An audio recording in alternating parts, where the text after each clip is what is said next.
Story 1. During dinner, my mother-in-law laughed at me and said that if I disappeared tomorrow, no one would miss me.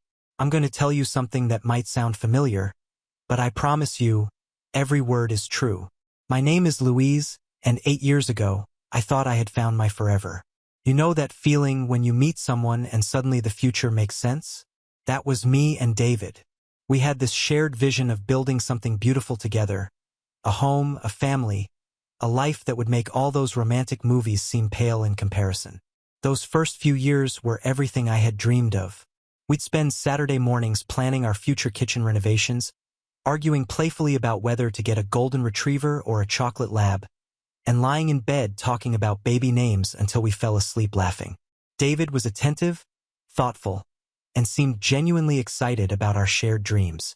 We bought our first house together when I was 26 and he was 28. A charming 2-bedroom with a picket fence that needed painting and a garden that begged for someone to care about it. But somewhere around our 5th year together, something shifted. It wasn't dramatic at first, just small changes that I convinced myself were normal relationship evolution. David started checking his phone more during our conversations. He became less enthusiastic about our weekend projects. When I'd suggest painting the guest room that we'd always planned would become the nursery, he'd find reasons to postpone it. Maybe next month became his favorite phrase. The change was so gradual that I almost convinced myself I was imagining it. You know how it is when you're living inside something. You adjust to each small shift until one day you wake up and realize you're in a completely different relationship than the one you started with.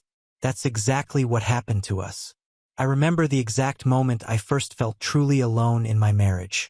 We were at Home Depot looking at paint samples for that guest room we'd been talking about for months. I was excited, holding up different shades of soft yellow and sage green, explaining how we could make it gender neutral, but still warm and welcoming. David was standing next to me, but he might as well have been on another planet. When I asked his opinion, he just shrugged and said, "Whatever you think is fine." That phrase, "whatever you think is fine," became the soundtrack of our relationship. It was his response to everything from dinner plans to vacation ideas to major life decisions. At first, I thought he was being supportive, letting me take the lead. But gradually, I realized he wasn't being supportive at all. He was checking out, leaving me to carry the weight of our shared dreams alone, while he slowly backed away from everything we had planned together. Looking back now, I can see that 5th year was when David started building walls I didn't even know existed. But at the time, I just tried harder, thinking that if I could be patient enough, loving enough, understanding enough, we'd find our way back to those Saturday morning conversations about our future. I had no idea that our problems were about to get so much worse, or that the man I thought I married was about to show me exactly who he really was under pressure. If only I had known then what I know now, that some people retreat from love when it gets real, and that all the patience in the world can't change someone who doesn't want to grow up. By year 6, we had officially started trying for a baby. I remember how excited I was the first month we decided to stop using protection. I had visions of surprising David with a positive test, maybe hiding it in his coffee cup or wrapping it up as a little gift. But month after month, my period would arrive right on schedule. And each time felt like a small death of hope. After 8 months of trying naturally, my doctor suggested we run some tests. Nothing major, she assured us, just routine blood work and a few examinations to make sure everything was functioning as it should be. I was nervous but optimistic. David seemed supportive, holding my hand during appointments and asking the right questions. For a moment, it felt like we were a team again. The test revealed that I had some minor hormonal imbalances that could be affecting ovulation, but nothing that couldn't be treated with medication and monitoring. The doctor was encouraging, explaining that many couples face similar challenges and that with the right treatment, our chances were very good. I left that appointment feeling hopeful for the first time in months. But fertility treatment is not for the faint of heart. The hormone injections made me emotional and physically uncomfortable. I had to go in for blood draws and ultrasounds every few days, tracking my cycle with scientific precision that sucked all the romance out of the process. David started treating our scheduled intimacy like a chore, often sighing heavily or checking the time when I tell him the fertility app said it was the right moment. "This doesn't feel natural anymore," He complained one evening after I'd reminded him that we were in our peak window. It's like we're machines following a schedule. I tried to explain that this was temporary, that once we got pregnant, things would go back to normal. But David seemed to shut down more with each passing month. The man who used to hold me when I cried about negative pregnancy tests started staying late at work during my most emotional days. He'd come home to find me crying over another failed cycle and just pat my shoulder awkwardly before disappearing into his home office.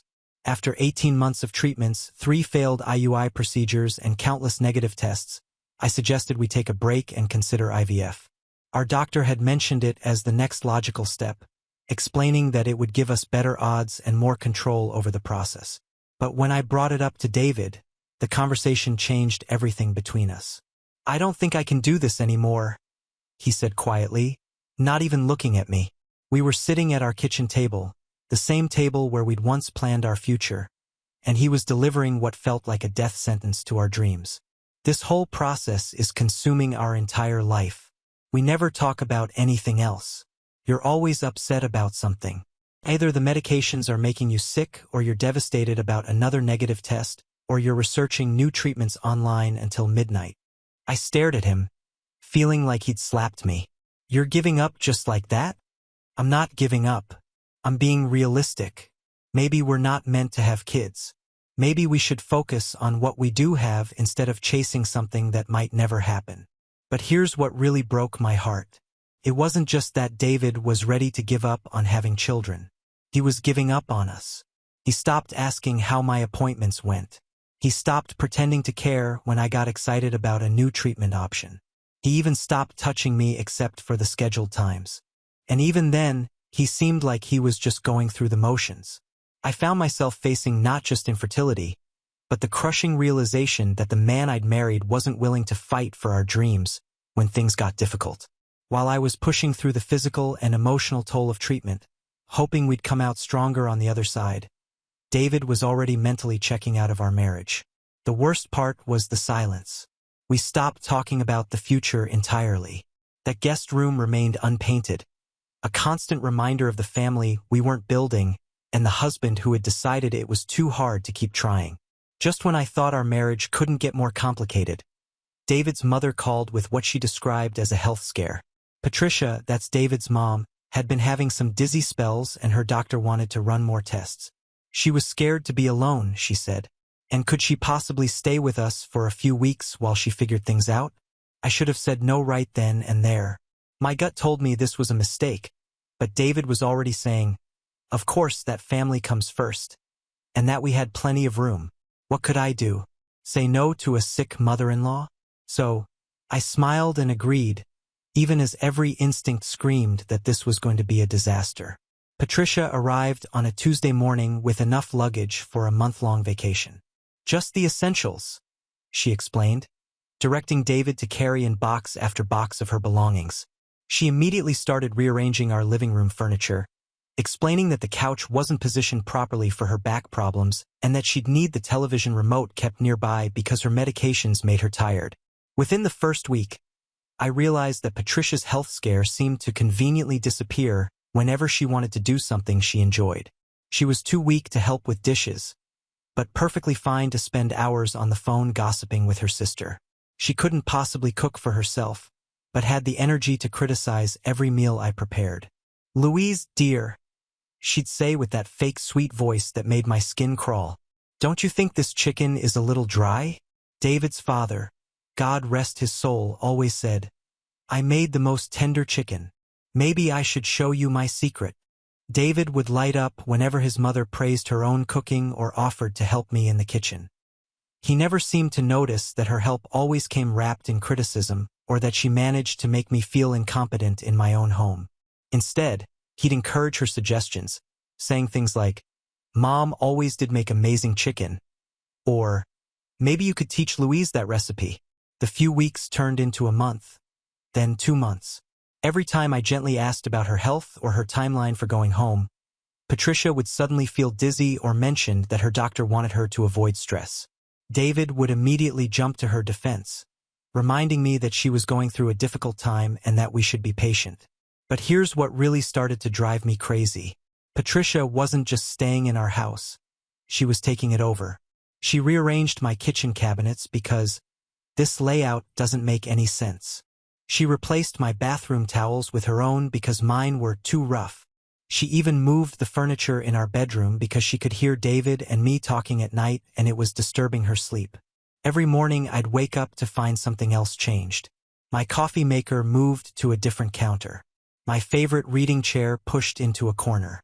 My decorative pillows replaced with her knitted cushions that smelled like old perfume and mothballs. When I'd mention these changes to David, he'd shrug and say his mother was just trying to be helpful, that I was being too sensitive. The worst part was watching David transform back into a 12-year-old boy whenever his mother was around. He'd ask her permission for everything. What to have for dinner, what to watch on television, whether he should work late or come home early. He started deferring to her opinion on everything from our finances to our weekend plans. I felt like a stranger in my own home, married to a man who seemed more interested in pleasing his mother than supporting his wife. And Patricia, she was just getting started. I could see the satisfaction in her eyes every time David chose her comfort over mine. Every time he agreed with her criticism of me, every time he failed to defend our marriage against her subtle but constant attacks. 3 months into what was supposed to be a few weeks' stay, I realized I wasn't just dealing with an extended house guest. I was living with a woman who had no intention of leaving and a husband who was perfectly happy to let his mother run our lives. By month 4, I had completely lost control of my own home. Patricia wasn't just staying with us anymore. She was running the show. She had taken over the kitchen entirely, declaring that she needed to be on a special diet for her health, and that meant controlling all our meals. She'd wake up early to start cooking, filling the house with the smell of overly salted food and vegetables boiled until they were colorless mush. "Louise, sweetie," she'd say when I try to cook something for myself, "you really shouldn't be eating so much processed food. No wonder you're having trouble getting pregnant. A woman's body needs proper nutrition." Then she'd launch into a lecture about fertility and diet that somehow always ended with her explaining how quickly she'd gotten pregnant with David. She had opinions about everything. My job was too stressful for a woman trying to conceive. My clothes were too tight and probably affecting my circulation. My housekeeping wasn't thorough enough. She'd run her finger along surfaces and TSK disapprovingly at dust I couldn't even see. She even criticized the way I folded laundry, insisting that David's shirts needed to be done a specific way to avoid wrinkles. The most infuriating part was watching David's response to all of this. Instead of the partner I'd married, I was living with a man who acted like he was still living in his childhood bedroom. Every morning, Patricia would ask him what he wanted for breakfast, and he'd actually consider the options like he was ordering from a menu. She'd pack his lunch in a paper bag with his name written on it in her careful handwriting. And he'd thank her with a kiss on the cheek like he was 10 years old heading off to school. When I'd try to talk to David about boundaries, he'd get defensive immediately. "She's just trying to help, Louise. She feels useful when she can take care of us. It's not hurting anything." But it was hurting everything. I couldn't have friends over because Patricia would hover and make comments about their appearance or their life choices. I couldn't relax in my own living room because she'd positioned herself as the permanent occupant of her chair, complete with a TV tray table covered in her medications, reading glasses, and tissues. I couldn't even have a private conversation with my husband because she had an uncanny ability to appear whenever we were talking, usually with some urgent need that required David's immediate attention. The breaking point came when I discovered she'd been going through our mail. I caught her sitting at the kitchen table with our bank statements spread out in front of her, making notes in a little notebook. "Patricia, what are you doing with our financial information?" She didn't even look embarrassed. "Oh, I was just trying to help you organize your bills, dear. David mentioned that you've been stressed about money with all those medical treatments, and I thought I could help you budget better. You know, when David was young, I managed every penny of our household finances. I'm quite good at finding ways to save money." When I told David about this invasion of privacy, he actually defended her. "She's just trying to help, Louise. Maybe we could use some financial advice right now. Mom's always been good with money." That's when I realized I wasn't just married to David anymore. I was married to David and Patricia. And in that marriage, I was definitely the third wheel. Every decision went through her. Every plan had to consider her needs and preferences. Every conversation somehow became about what Patricia thought or what Patricia needed or what Patricia remembered from when David was younger. I started spending more time at work, staying late just to avoid coming home to a house that no longer felt like mine. I'd sit in my car in the driveway sometimes, steeling myself to walk into my own front door and face whatever new way Patricia had rearranged or criticized or taken over while I was gone. David noticed my absence but interpreted it all wrong. "Mom mentioned that you seem unhappy lately," he said one evening. "Maybe you should talk to someone. She thinks all the stress from the fertility treatments might be affecting your mood." Even my emotional state was now being filtered through Patricia's interpretation and presented to my husband as her concern for my well-being. I was living in some bizarre alternate reality where my mother-in-law had more influence over my marriage than I did. And my husband thought that was perfectly normal. 6 months into Patricia's temporary stay, I found myself sitting in a divorce lawyer's office on a Thursday afternoon, using my lunch break to explore options I never thought I'd need to consider. The lawyer, a sharp woman in her 50s named Ms. Rodriguez, listened patiently as I explained my situation. "Let me make sure I understand," she said, leaning back in her chair. "Your husband has essentially moved his mother into your marital home indefinitely. She's taken control of household decisions, and he consistently chooses her comfort over your reasonable requests for boundaries." When she put it like that, it sounded even worse than I thought. I nodded, feeling embarrassed by how clearly dysfunctional my marriage had become. "Mrs. Chun, I've seen this before. Some men never really leave their mother's house emotionally, even when they physically move out. The question is whether your husband is willing to recognize the problem and change, or if he's already made his choice about who comes first in his life." Driving home that day, I couldn't stop thinking about her words. David had made his choice, hadn't he? Every time Patricia criticized me and he stayed silent, he was choosing her. Every time she took over some aspect of our home and he praised her for being helpful, he was choosing her. Every time I asked for support and he told me I was being too sensitive, he was choosing her. I started paying closer attention to David's behavior, and what I saw made me sick. He wasn't just failing to defend me. He was actively seeking Patricia's approval for everything. Before making any decision, even small ones like what to watch on TV or whether to get takeout for dinner, he'd glance at his mother to gauge her reaction. If she frowned, he'd immediately change course. If she smiled, he'd puff up with pride like a little boy who'd just gotten a gold star. One evening, I suggested we go out for dinner, just the two of us. It had been months since we'd had any alone time, and I thought maybe getting away from Patricia's constant presence might help us reconnect. David seemed interested until his mother overheard our conversation. "Oh, you two go ahead," she said in that martyred tone she'd perfected. "I'll just stay here by myself. Don't worry about me. I'll find something in the refrigerator. I hope I can figure out how to work the microwave without David here to help me."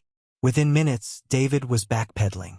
"Actually, maybe we should just order pizza and stay home. Mom's not feeling well, and I don't like the idea of leaving her alone." I wanted to scream. Patricia wasn't sick. She was manipulative. But David couldn't see it or didn't want to see it. He was so eager to be the good son that he'd completely forgotten how to be a husband. That night, I lay in bed listening to David and Patricia talking quietly in the kitchen. She was praising him for being so considerate, telling him what a good son he was, how lucky she was to have raised such a caring boy. And David was eating it up, his voice warm and happy in a way it hadn't been when talking to me in months. I realized I wasn't married to a man at all. I was married to a little boy who was still desperately seeking mommy's approval. And I was just the woman who happened to be sharing his bed.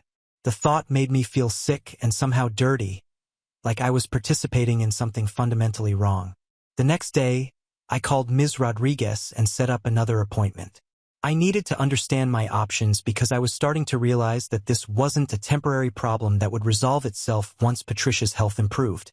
This was who David really was. A man who would never prioritize his wife over his mother, who would never fully commit to building an adult relationship because he was too comfortable being taken care of like a child.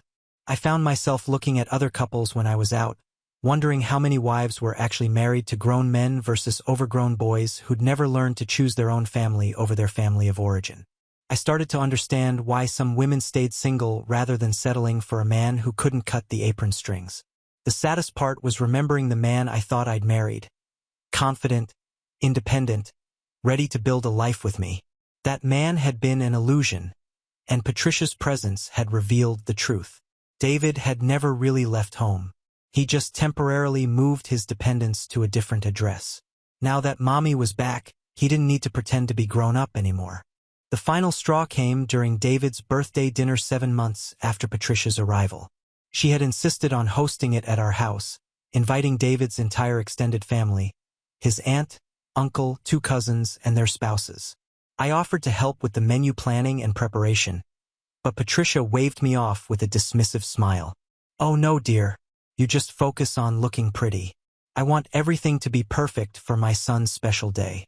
And you know how particular I am about my cooking." She spent days preparing David's favorite childhood meals, filling our house with relatives who barely acknowledged my presence.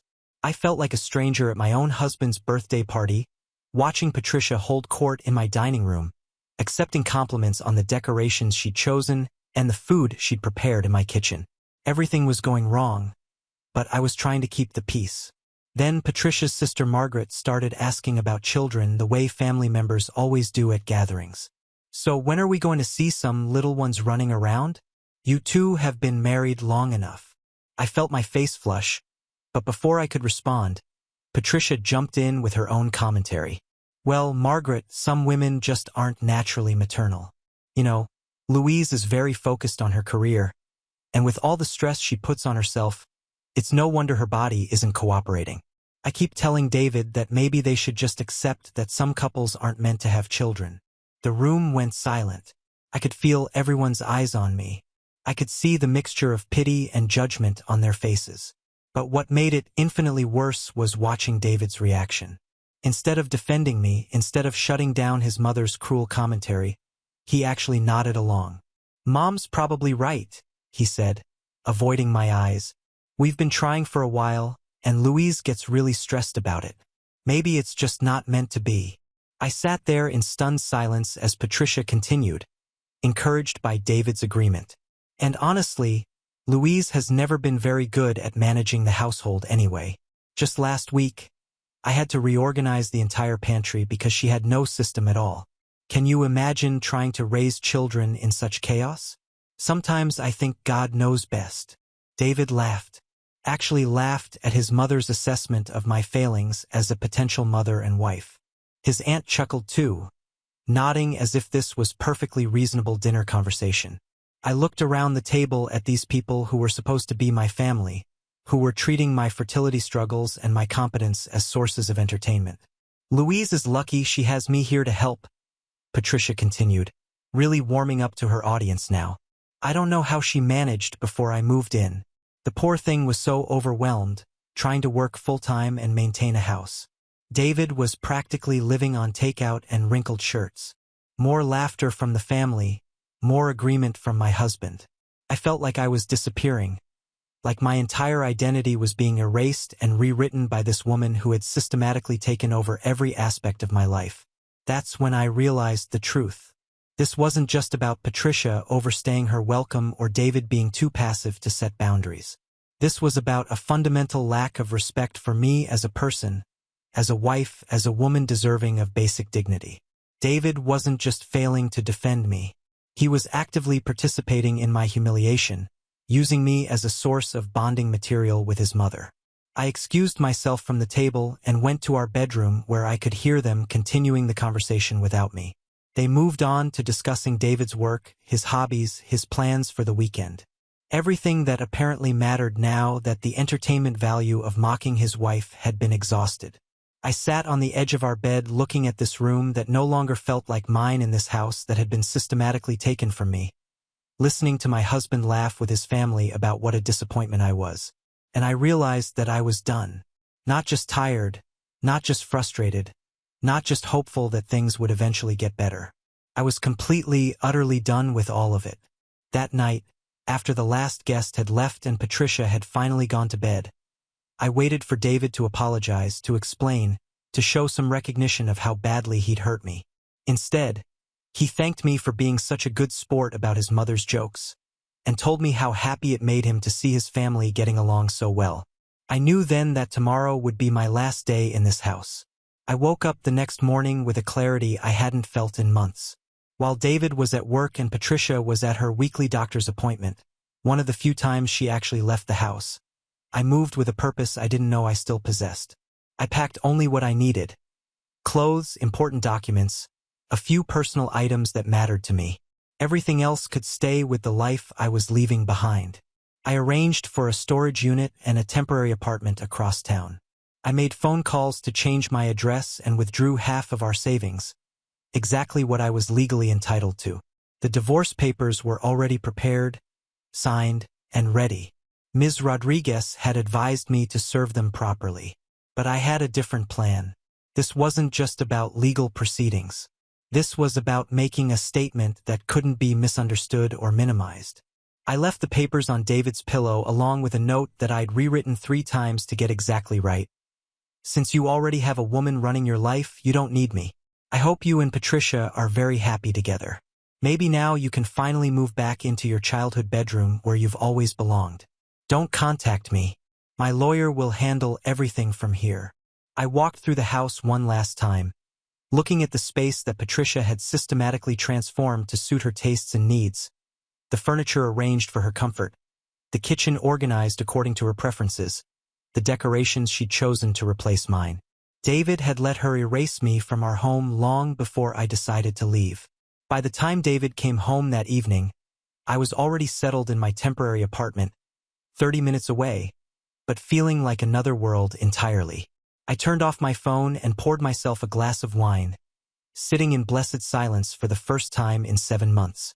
No one was going to criticize my wine choice or suggest I shouldn't be drinking because of my fertility issues or launch into a story about how much better their wine was back in their day. I thought I'd feel sad or scared or uncertain about what I was doing. Instead, I felt like I could breathe again. I felt like myself again. Not the diminished, constantly criticized version of myself I'd become, but the woman I used to be before I started accepting scraps of respect from a man who was supposed to love and protect me. The next few weeks were a blur of paperwork and logistics. I threw myself into rebuilding my life, finding a permanent apartment, reconnecting with friends I'd lost touch with during the months when bringing anyone home meant subjecting them to Patricia's judgment. I started remembering what it felt like to make decisions without having to consider someone else's mother's opinion. My friends were shocked when I told them what had happened. We knew things were difficult, my best friend Lisa said, but we had no idea it was that bad. You seemed so small whenever we saw you those last few months, like you were trying not to take up space. That's exactly what I'd been doing, making myself smaller and smaller to accommodate Patricia's growing presence in my life and David's shrinking respect for our marriage. I'd been disappearing incrementally, so gradually that I almost didn't notice until I was barely there at all. 3 weeks after I left, I drove by our old house out of curiosity. Patricia's car was still in the driveway. The garden I'd once cared for was overgrown with weeds. The paint on the front door was chipping. It looked like a house where no one was taking care of things, which I realized was probably accurate. David had his mother to take care of him, but who was taking care of the adult responsibilities he'd been avoiding? I didn't feel sorry for him. I felt sorry for the woman I used to be, who had convinced herself that love meant accepting less and less until there was almost nothing left. I felt proud of the woman I was becoming, who had finally said enough and walked away from a situation that was never going to improve. For the first time in months, I was excited about my future, a future that belonged entirely to me, where my opinions mattered and my needs were considered and my dignity was non-negotiable. Felt like coming back to life after a long illness. Like remembering who I was before I lost myself in a marriage to a man who never grew up. Living alone for the first time in my adult life was like discovering I had superpowers I never knew existed. I could eat dinner at 10 o'clock at night if I wanted to. I could leave dishes in the sink without someone commenting on my housekeeping standards. I could watch whatever I wanted on television without negotiating or enduring passive-aggressive sighs about my choices. The silence was intoxicating. No one was analyzing my every move, criticizing my decisions, or offering unwanted advice about how I should be living my life. I started remembering what it felt like to trust my own judgment, to make choices based on what I wanted rather than what would avoid conflict or criticism. I redecorated my new apartment exactly the way I'd always wanted our house to look. Bright colors, plants everywhere, art that made me happy instead of tasteful neutrals that offended no one. I hung photos of my friends and family, bought books that interested me, and filled my space with things that reflected who I actually was rather than who someone else thought I should be. The most amazing discovery was how competent I actually was when no one was constantly undermining my confidence. I handled the divorce proceedings efficiently, managed my finances without Patricia's helpful oversight, and even learned to fix a few things around the apartment that would have required David's immediate consultation with his mother in our old life. I started going out with friends again, accepting invitations I would have declined before because bringing anyone home meant subjecting them to Patricia's judgment and David's awkward attempts to please everyone simultaneously.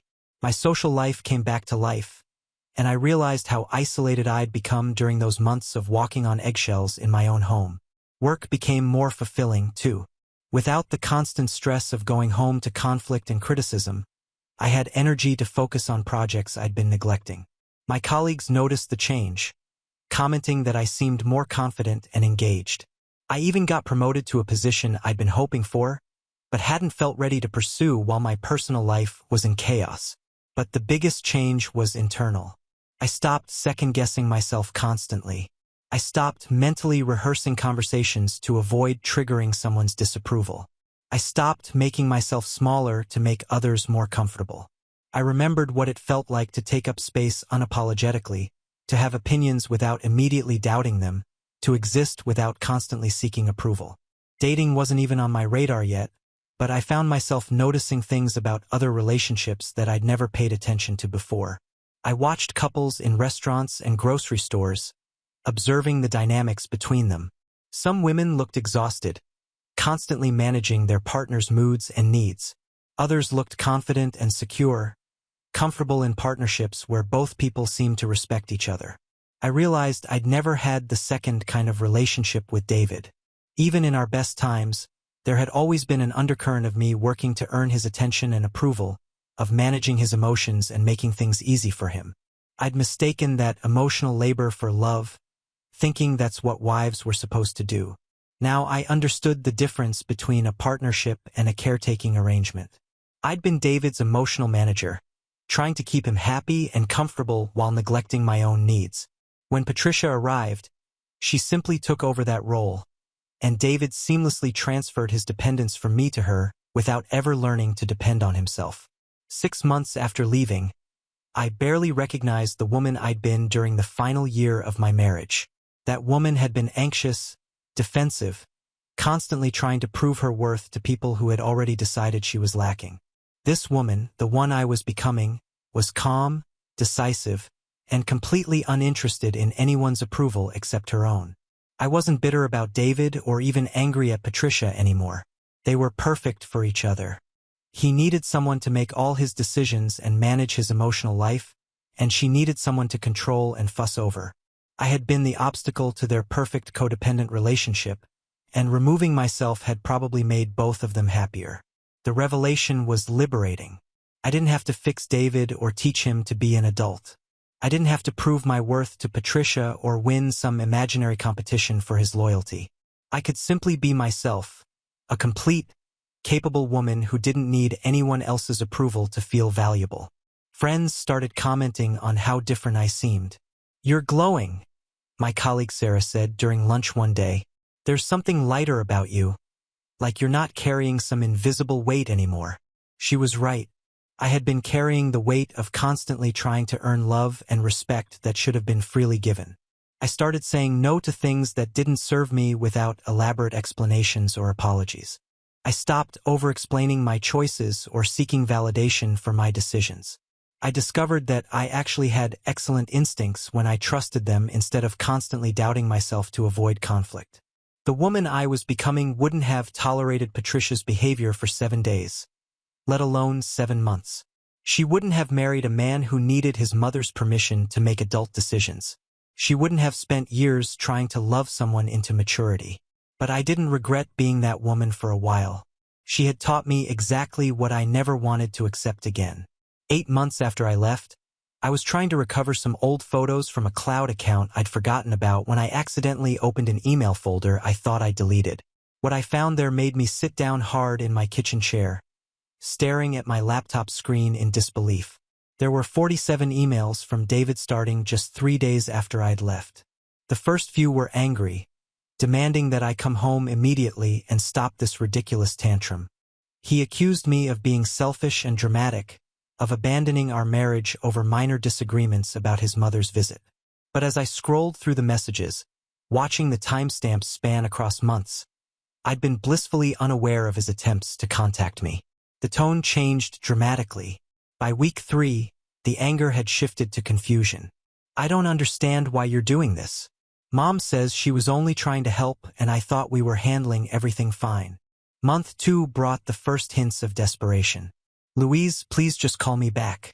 Let's talk about this like adults. I know we can work things out if you'll just come home and we can discuss this rationally." He was still framing it as my problem to solve, my responsibility to return and fix what I had broken by leaving. But somewhere around month 4, something shifted. "I've been thinking about what you said in your note, and maybe I haven't been seeing things clearly. Could we at least meet for coffee? I miss talking to you."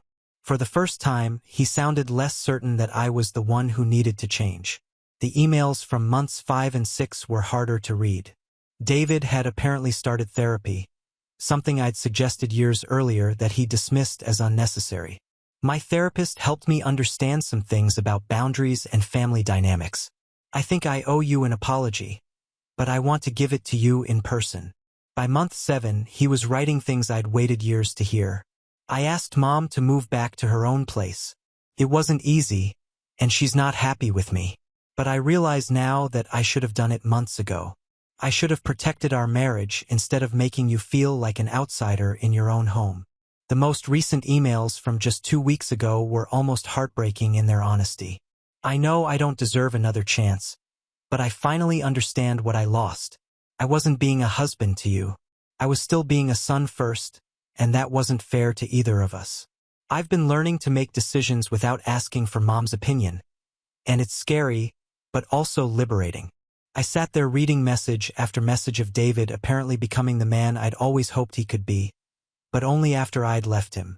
He wrote about setting boundaries with Patricia, about realizing how much he'd depended on both of us to manage his emotional life, about understanding why I'd felt so alone in our marriage.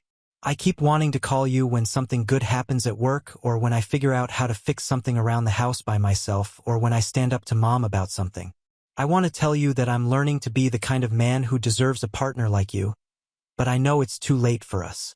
The last email sent just 5 days ago was the shortest and somehow the most devastating.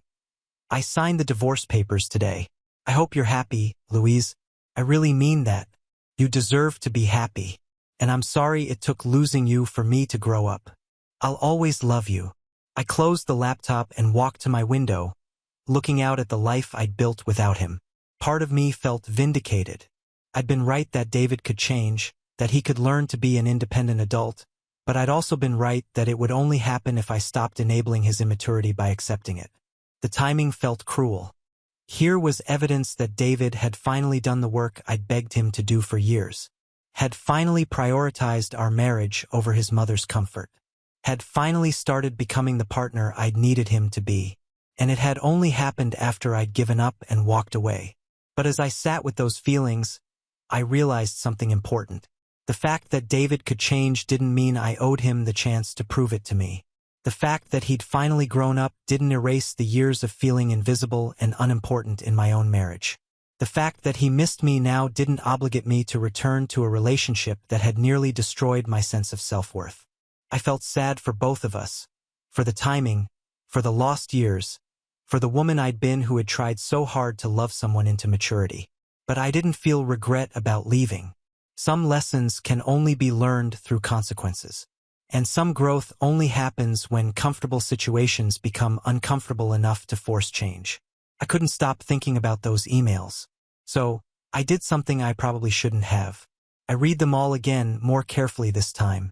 The progression was even clearer on the second reading. David's journey from anger to self-awareness was documented in painful detail across 8 months of messages I'd never seen. In month 3, he'd written about Patricia finally going home, but framed it as her decision. Mom decided she was feeling better and wanted to get back to her own routine. By month 5, he was more honest. I had to ask Mom to leave. She wasn't happy about it, and she's been calling every day to complain about how ungrateful I am. But I'm starting to understand why you felt so unwelcome in our own house. The financial struggles he mentioned were eye-opening. Without me contributing to household expenses and without Patricia managing everything, David had apparently struggled to keep up with basic responsibilities. I never realized how much you handled that I just took for granted. The bills, the scheduling, the planning. I thought it all just happened automatically. He wrote about therapy sessions where his counselor helped him recognize patterns he'd never noticed. Dr. Martinez asked me to describe a typical conversation between you, me, and Mom. And when I said it out loud, I could hear how often I asked for Mom's opinion instead of discussing things with you. I could hear how I dismissed your concerns by saying you were being too sensitive instead of actually listening to what you were telling me. The most revealing emails were about his relationship with Patricia after I left. Mom keeps asking when you're coming back, and when I tell her we're getting divorced, she says it's probably for the best because you were never right for me anyway. Hearing her say that made me realize she was never trying to help our marriage. She was trying to prove that no woman could take care of me like she can. He described setting boundaries that I'd begged him to establish years earlier. I told Mom she can't just drop by without calling first, and she cried and said I was choosing strangers over family. It took me this long to understand that choosing my wife over my mother isn't betraying family. It's creating my own family. David had apparently gone through our old photo albums and found pictures from our early years together. I was looking at photos from our first apartment and I could see how happy you looked. Then I found pictures from the last 2 years and your smile looks forced in every single one. I did that to you. I let Mom do that to you. I'm so sorry, Louise. The emails revealed other changes, too. He'd started cooking for himself, learning to do laundry properly, managing his own schedule without Patricia's input. Yesterday, I made a decision about refinancing the house without asking anyone's opinion, and then I realized it was the first major choice I've made independently in years. It felt terrifying and amazing at the same time, but the most heartbreaking part was reading about his loneliness and regret. I thought having Mom around made me feel loved and supported, but really it just made me feel like a child. Being alone in this house is hard, but it's also teaching me to be comfortable with my own company. I never learned that before. I always needed someone taking care of me. In his most recent emails, David wrote about understanding why I'd had to leave so dramatically instead of trying to work things out gradually. Dr. Martinez explained that some people only change when the consequences become impossible to ignore. You tried to talk to me for years, but I kept minimizing your concerns because I could. You had to show me what losing you actually meant before I'd take it seriously. He'd apparently had several difficult conversations with Patricia about boundaries and respect. Mom finally admitted that she never thought you were good enough for me and that she was trying to prove you couldn't handle being a wife and mother. She said she was protecting me from making a mistake. I told her that the only mistake I made was not protecting you from her. Reading about David's growth should have made me happy. It meant I'd been right about his potential, right? That he could become the partner I'd needed him to be. But instead, it made me incredibly sad. All of this self-awareness, all of this emotional maturity, all of these changes I desperately wanted. They'd only come after I'd given up and left. The timing felt like the cruelest irony. Here was proof that David could learn and grow and change, but only after he'd lost the person who'd believed in his potential the most. He'd become the man I'd always known he could be, but for someone else's future, not for our marriage.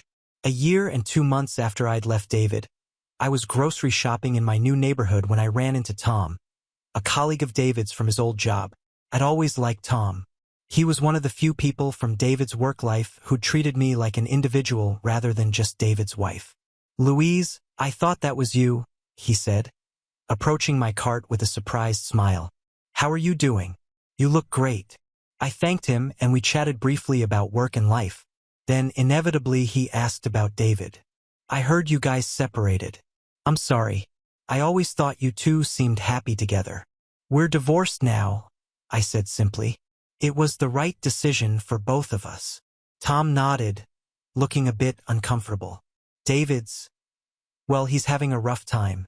I saw him a few weeks ago at a coffee shop downtown, and he looked pretty rough around the edges.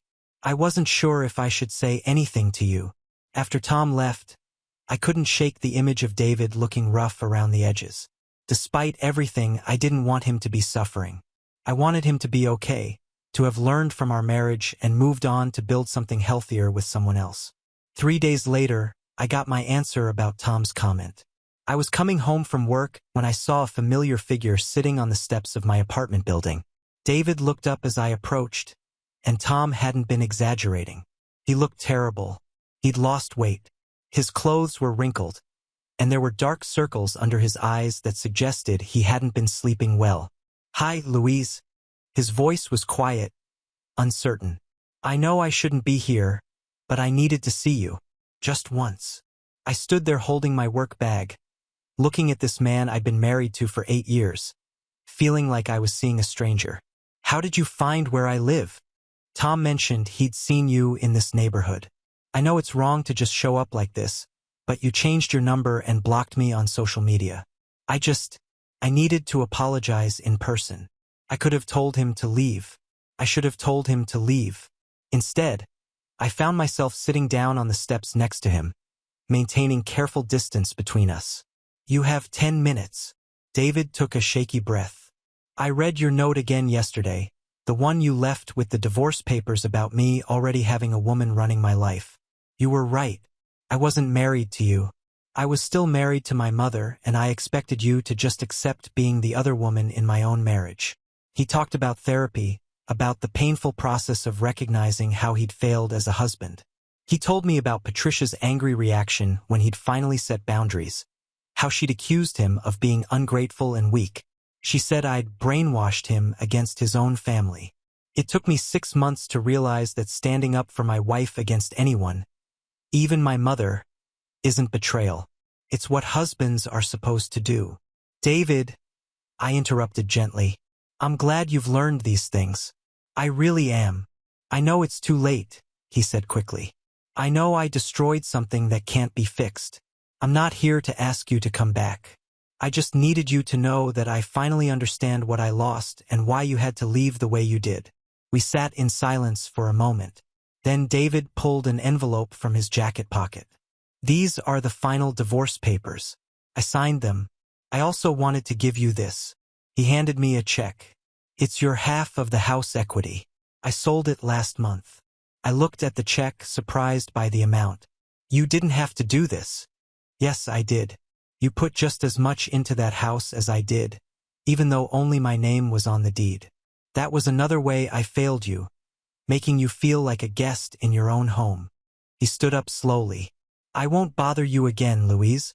I just wanted you to know that losing you taught me how to be the kind of man who might deserve love someday. Maybe not yours, but someone's. As he walked away, I felt a complicated mixture of sadness and closure.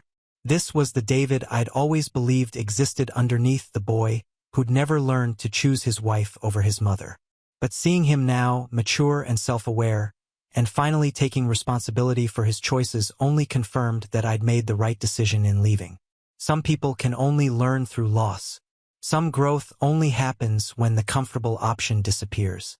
David had become the man I'd always hoped he could be, but only after he'd lost the woman who'd believed in that potential the most.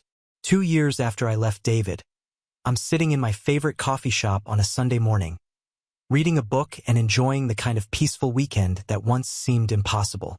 The woman I am now barely recognizes the woman who used to tiptoe around her own house, constantly managing other people's emotions and needs while neglecting her own. I never did remarry, though. I dated someone wonderful for about 8 months. Marcus was everything David hadn't been. Confident without being arrogant, independent without being distant, respectful of my boundaries and opinions. But when he started talking about moving in together, I realized I wasn't ready to risk my hard-won peace for anyone, no matter how great they seemed. Maybe someday I'll be ready for that kind of partnership again, but for now, I'm completely content with the life I've built for myself. My career flourished once I stopped pouring all my emotional energy into a marriage that was draining me. I got 2 more promotions and now manage a team of 12 people. My colleagues often comment on my calm confidence and decision-making skills, qualities that were always there but had been buried under years of second-guessing myself to avoid conflict at home. I bought my own house 6 months ago using David's equity payment as a down payment. It's smaller than our old house but perfect for me. Lots of windows, a garden where I grow vegetables and flowers, and every single thing in it chosen because I love it, not because it won't offend anyone. I host dinner parties for my friends, travel when I want to, and make decisions based entirely on what feels right to me. As for David, I heard through mutual acquaintances that he eventually started dating someone new, a teacher named Rachel, who apparently has no patience for his mother's interference. Tom mentioned that Patricia tried her usual tactics with Rachel, but Rachel shut them down immediately and David actually supported her. It's like he finally learned to be a husband, Tom said, sounding surprised. I'm genuinely happy for David. He needed to learn those lessons, and I'm glad he found someone who benefited from the growth that came too late for our marriage. But I also know that his transformation only happened because I left. If I'd stayed, if I'd continued to accept his mother's dominance and his emotional immaturity, nothing would have changed. Some people only grow when their comfortable patterns become impossible to maintain. Patricia, according to the same mutual friends, was furious about losing her control over David's life. She apparently told everyone who would listen that I'd turned her son against his own family, never acknowledging that David had simply learned to prioritize his wife over his mother, something most men figure out before they get married.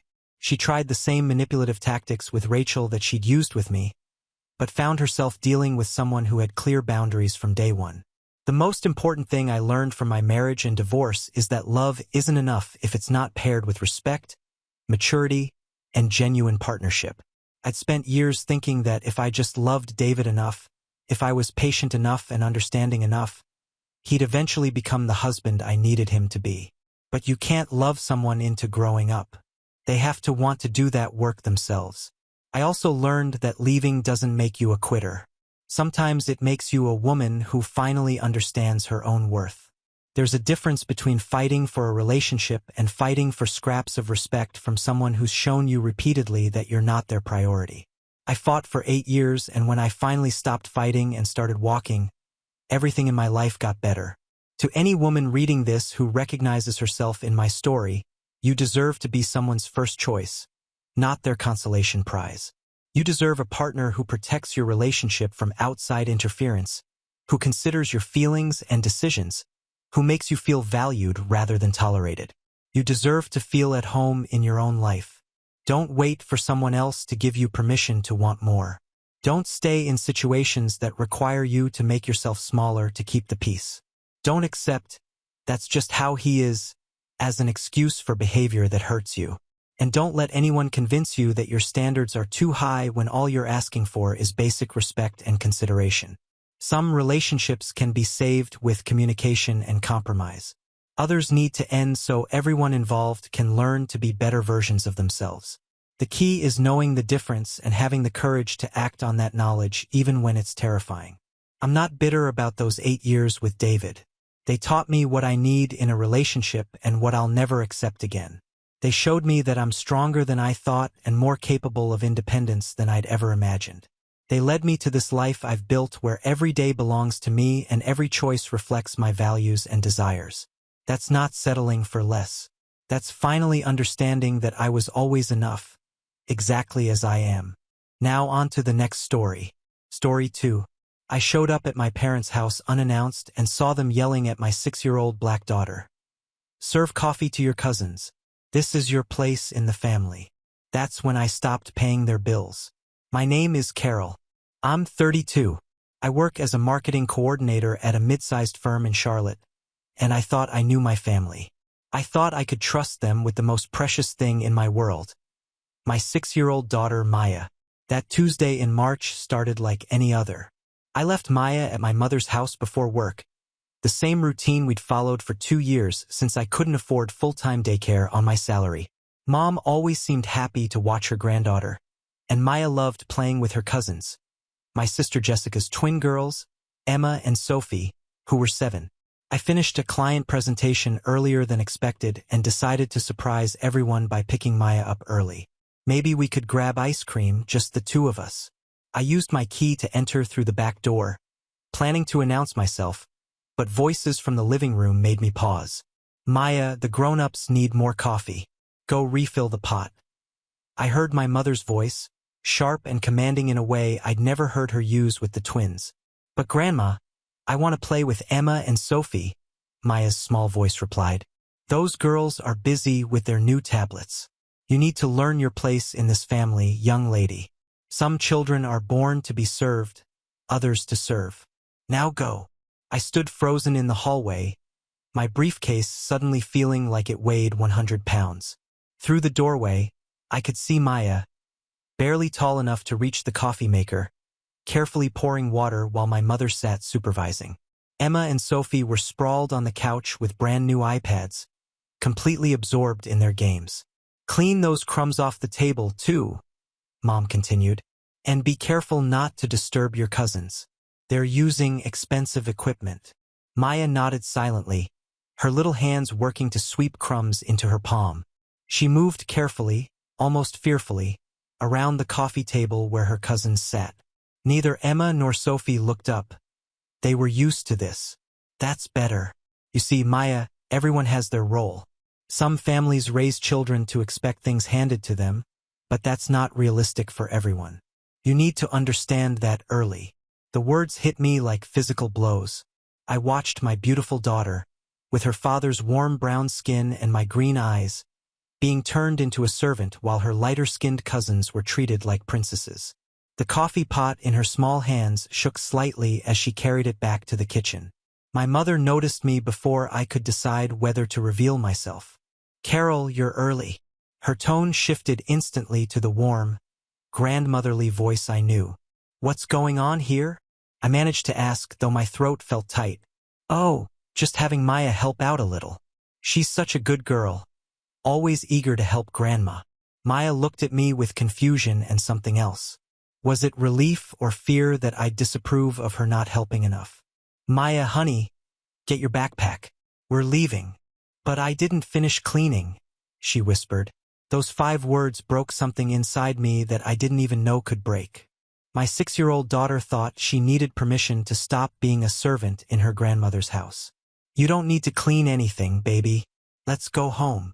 As we drove away, Maya was quiet in the back seat. Finally, she asked, Mommy, why do Emma and Sophie get to play while I have to work? I pulled over because my hands were shaking too much to drive safely. In the rearview mirror, I saw my daughter's innocent face, still trying to understand why her world was different from her cousins.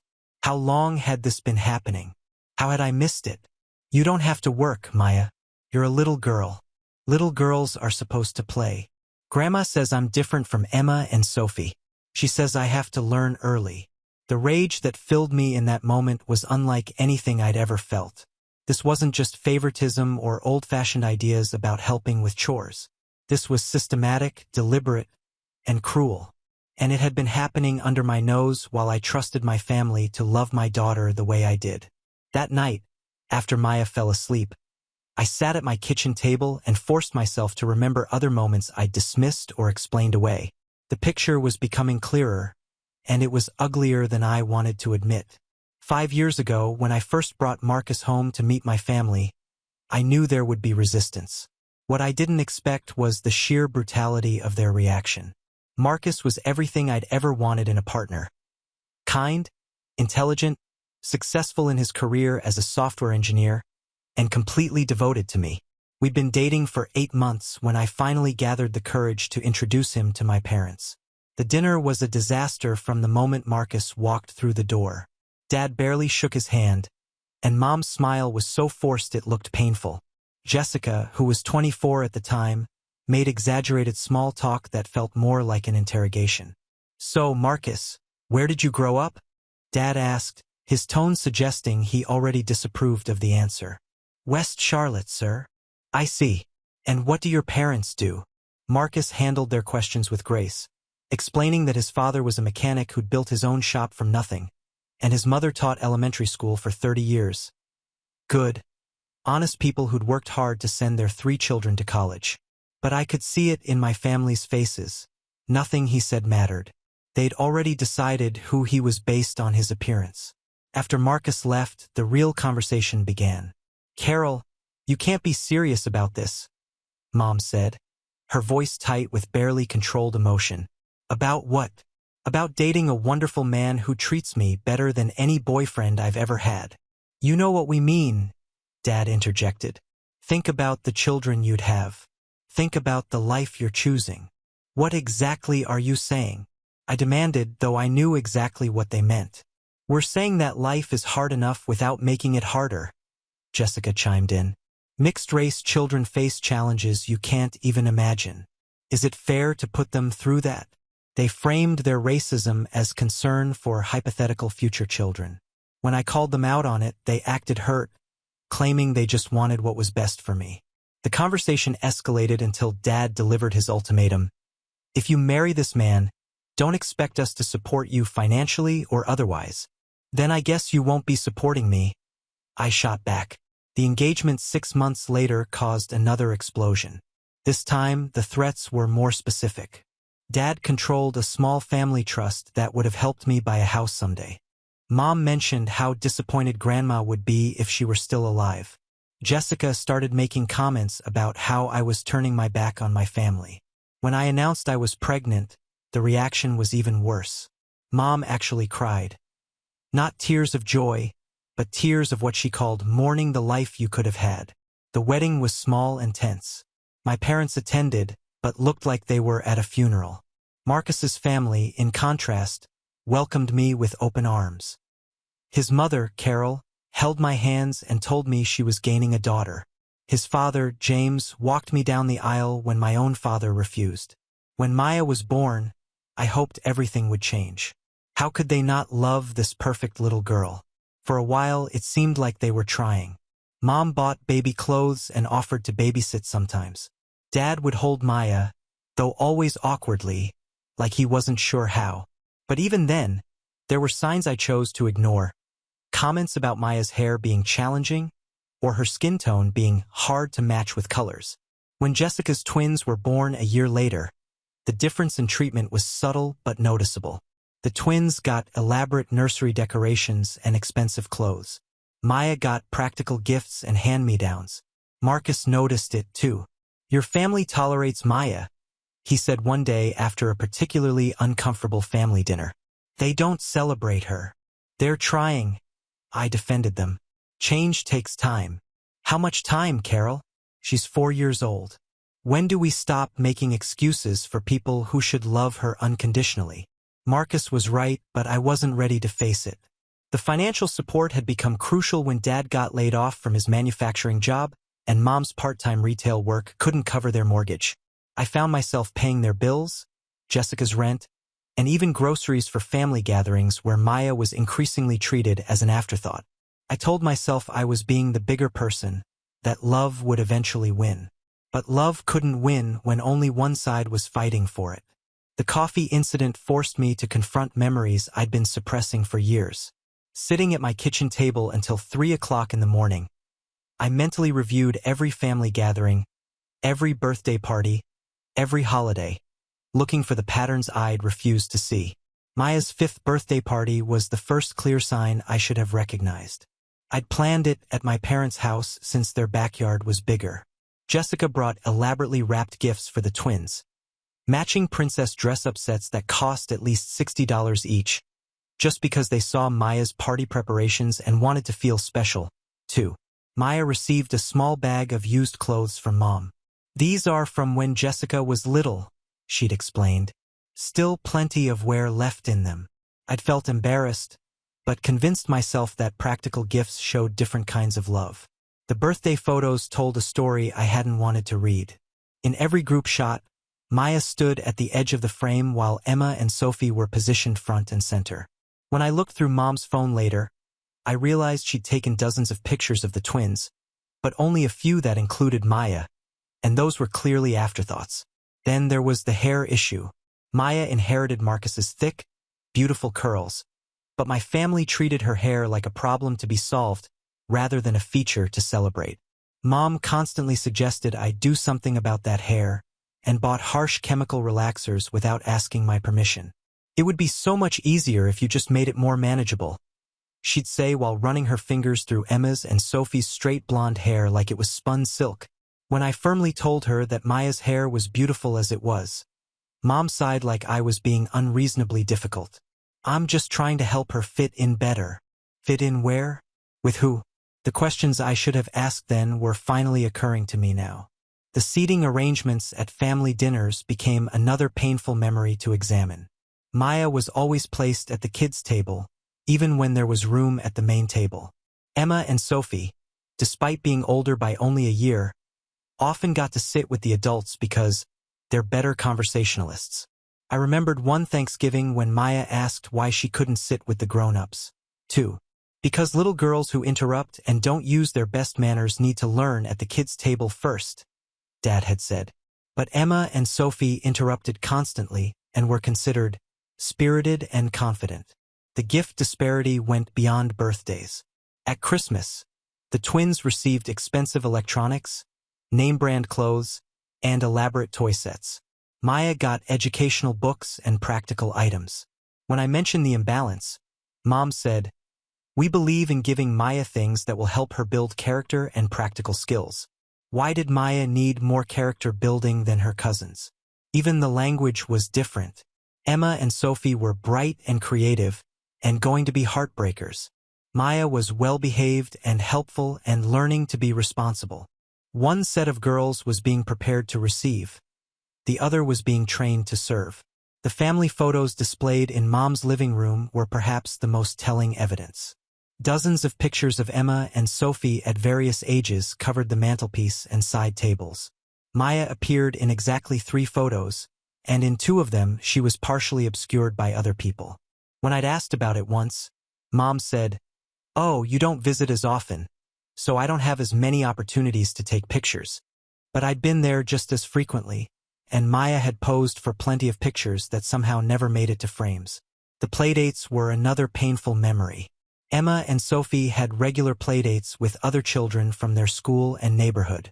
Maya was rarely invited to join, and when I suggested including her, Jessica would say, "Well, she goes to a different school, so she doesn't really know these kids." Maya went to a different school because it was closer to my apartment and had an excellent diversity program, but somehow this became a reason to exclude her rather than an opportunity to expand the other children's social circles. Even the conversations about the children's futures were different. Jessica talked about Emma and Sophie's college plans, their potential careers, the trips they'd take when they were older. When Maya was mentioned in the future tense, it was about whatever path works out for her, and we'll see what opportunities come her way, as if opportunities were things that happened to some children but not others. The most heartbreaking memory was from last summer. We were all at the community pool and Maya was swimming beautifully. Marcus had taught her when she was 3. A woman complimented her swimming and asked if she was on a team. Before I could answer, Mom jumped in. "Oh, she's naturally athletic. Good thing, since she'll probably need sports scholarships if she wants to go to college." Emma and Sophie, who could barely float, were never discussed in terms of needing scholarships. Their college education was assumed to be provided, not earned. The financial trap had been set so gradually, I hadn't seen it being built around me. It started 3 years ago when Dad lost his job at the textile plant where he'd worked for 15 years. The company downsized, and at 58, he was too old to retrain and too young to retire, as he put it. Mom's part-time job at the department store barely covered groceries. Their mortgage payment was $1,200 a month, and with Dad's unemployment benefits, they were falling behind fast. When they asked for help, how could I say no? They were my parents, and Maya was their granddaughter. Family helps family, right? What started as temporary assistance became permanent dependence. First, I covered their mortgage for just a few months while Dad looked for work. Then, it was the car payment when their old Honda broke down. Then Mom's prescription medications when they couldn't afford the insurance copays. By the time I realized the scope of it, I was paying nearly $1,500 a month to keep my family afloat. My own savings account had dwindled to almost nothing. But every time I mentioned scaling back, Mom would get teary-eyed talking about losing the house where Jessica and I grew up. Jessica's situation made it even more complicated. She'd been laid off from her administrative job 6 months ago and was collecting unemployment while looking for the right opportunity. Meanwhile, I was covering her rent, another $800 monthly, plus her car insurance and phone bill. "I can't take just anything," she'd explain. "I have the twins to think about. I need a job with flexible hours and good benefits." The irony wasn't lost on me. Jessica needed flexibility for her children, but I was expected to work full-time while paying everyone else's bills and somehow managing single motherhood. When I pointed this out, the response was always the same: "You're so strong, Carol. You can handle anything." What they meant was, "You're useful, so we'll keep using you." The emotional manipulation was sophisticated. Dad would talk about his pride being wounded by unemployment, how hard it was to accept help from his daughter. Mom would mention how grateful they were, how they didn't know what they'd do without me. Jessica would send pictures of the twins in their nice clothes and toys bought with money I'd given her, with captions like, "Thanks to the best auntie ever." They made me feel like a hero while systematically draining my resources and energy. The power dynamic was crystal clear, though I refused to see it then because they depended on me financially. They needed to keep me compliant and willing to continue the payments. But they also needed to maintain their sense of superiority and control. The solution was to accept my money while subtly punishing me for being in the position to provide it. My success became a source of resentment disguised as pride. "Look at our Carol doing so well for herself," Mom would say to her friends, but the tone suggested I'd somehow gotten above my station. When I bought a reliable used car, the comments were about fancy choices and forgetting where you came from. The most insidious part was how Maya became leverage in this system. When I occasionally mentioned feeling overwhelmed by the financial pressure, Mom would sigh and say, "Well, I suppose we could stop watching Maya since money is tight for you. I'm sure you can find other arrangements." The threat was never stated directly, but it was always there. If I stopped being financially useful, Maya might lose her relationship with her grandparents. And despite everything, I wanted her to have family connections beyond just Marcus and me. So, I worked overtime, took on freelance projects, and stretched every dollar to maintain everyone else's stability while my own life remained on hold. I couldn't afford to move to a better neighborhood or save for Maya's college fund, but I could make sure my parents kept their house and Jessica didn't have to take a job she considered beneath her. The financial records told a stark story. In 2.5 years, I'd given my family over $40,000. That was money that could have been Maya's college fund, a down payment on a house, or simply security for her future. Instead, it subsidized a lifestyle that excluded and diminished her. Even worse, the money gave them permission to continue their treatment of Maya because they knew I wouldn't risk disrupting the arrangement. They could be subtly cruel, knowing I was too invested in keeping the peace to make waves. The financial dependence wasn't just about money. It was about control, power, and maintaining a system where Maya would always be less than her cousins, where I would always be grateful for their tolerance, and where speaking up would cost more than staying silent. Until now. After the coffee incident, I couldn't stop thinking about what I'd witnessed. The next few days, I started asking subtle questions during my regular conversations with extended family members. What I discovered made me physically sick. My cousin Rachel, Jessica's best friend since childhood, was the first to confirm my worst fears. We were having coffee while our kids played at the mall playground, a casual conversation that became anything but casual. "I've been wondering how to bring this up," Rachel said carefully, watching Maya push Sophie on the swing set. "Some of the things I've seen at your mom's house, they bother me." "What kinds of things?" I asked, though my stomach was already dropping. "Well, like at Emma and Sophie's birthday party last month, Maya spent the whole time fetching drinks for adults and cleaning up wrapping paper while the other kids played. When I offered to help her, your mom said Maya was learning responsibility, and I shouldn't interfere. The twins' birthday party. I'd been working late and arrived just as it was ending. Maya had seemed tired, and I'd assumed she'd been playing hard with her cousins. Rachel, be honest with me. What else have you seen? She hesitated, then seemed to decide I could handle the truth. Carol. They call her the little helper when you're not around, and not in a cute way like it's her job. Last summer at the family barbecue, Maya was carrying plates and refilling drinks while Emma and Sophie played in the sprinkler. When Maya asked if she could play, too, your mom said the other kids' fun shouldn't be interrupted by cleanup that still needed doing. I remembered that barbecue. I'd been impressed by how helpful Maya was being. God, how blind had I been. My Aunt Linda provided even more disturbing details during a phone call that weekend. She'd been staying quiet because she didn't want to cause family drama, but she'd witnessed several incidents that haunted her. That child gets treated like Cinderella, she said bluntly. At Christmas dinner, she was sent to eat in the kitchen while everyone else sat at the dining room table. Your mother said it was because there wasn't enough room, but there were 2 empty chairs. Why didn't you say something? I demanded. Because every time I tried to include Maya in activities with the other kids, Jessica or your mother would redirect her to some chore. They'd make it seem like Maya preferred being helpful. But Carol, I watched that little girl's face. She doesn't prefer it.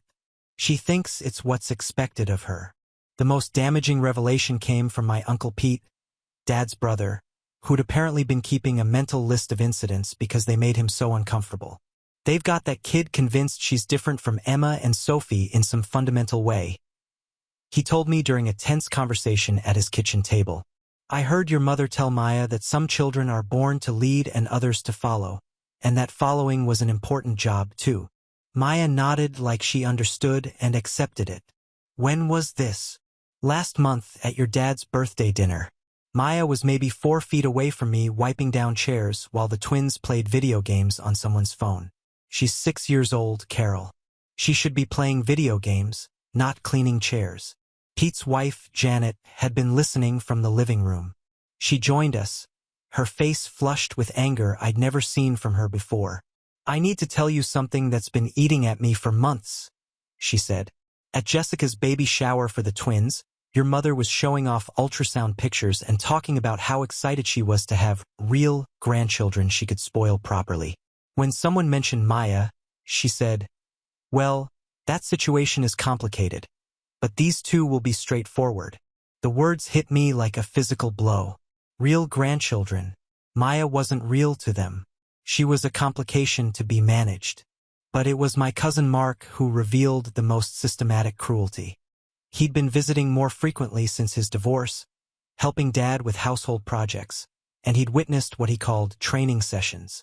They're not just treating Maya differently, he explained grimly. They're actively teaching her to accept less.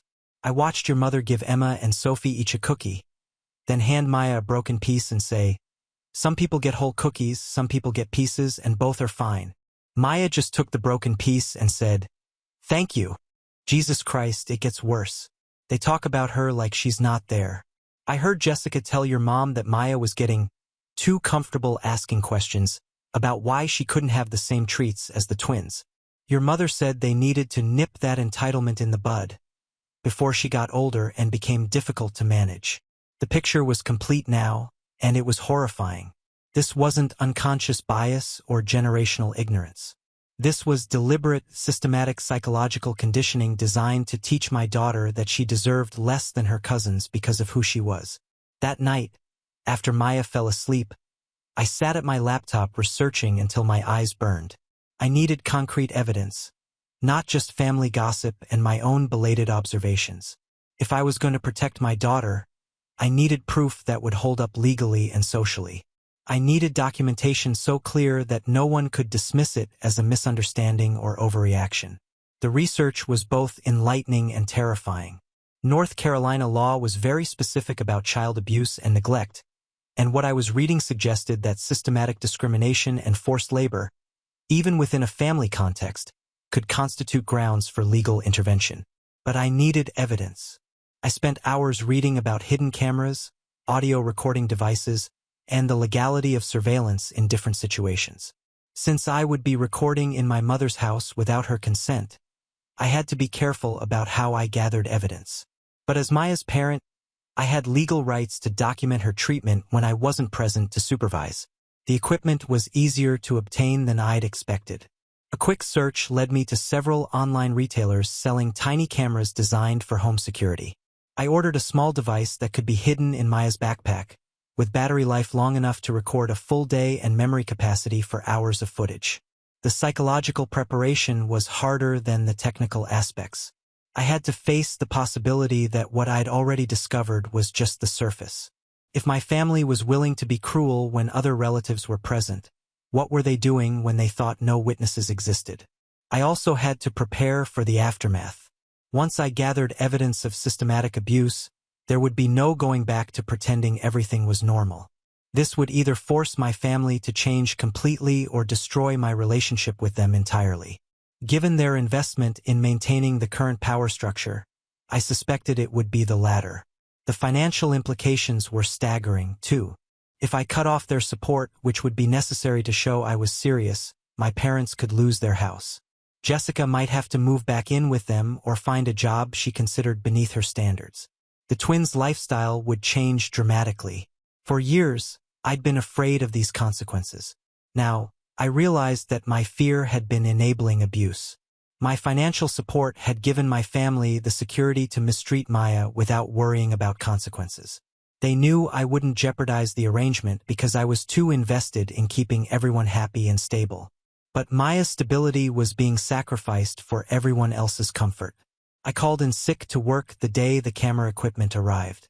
Maya was at school, and I had the apartment to myself to figure out the technical setup. The camera was smaller than I'd expected, about the size of a large button, and came with detailed instructions for hiding it in various objects. Maya's school backpack had a small decorative patch on the front pocket that would provide perfect cover. I carefully created a tiny hole in the fabric behind the patch, positioned the camera lens, and secured it from the inside with the provided adhesive strips. The patch's design made the lens opening invisible, unless you knew exactly where to look.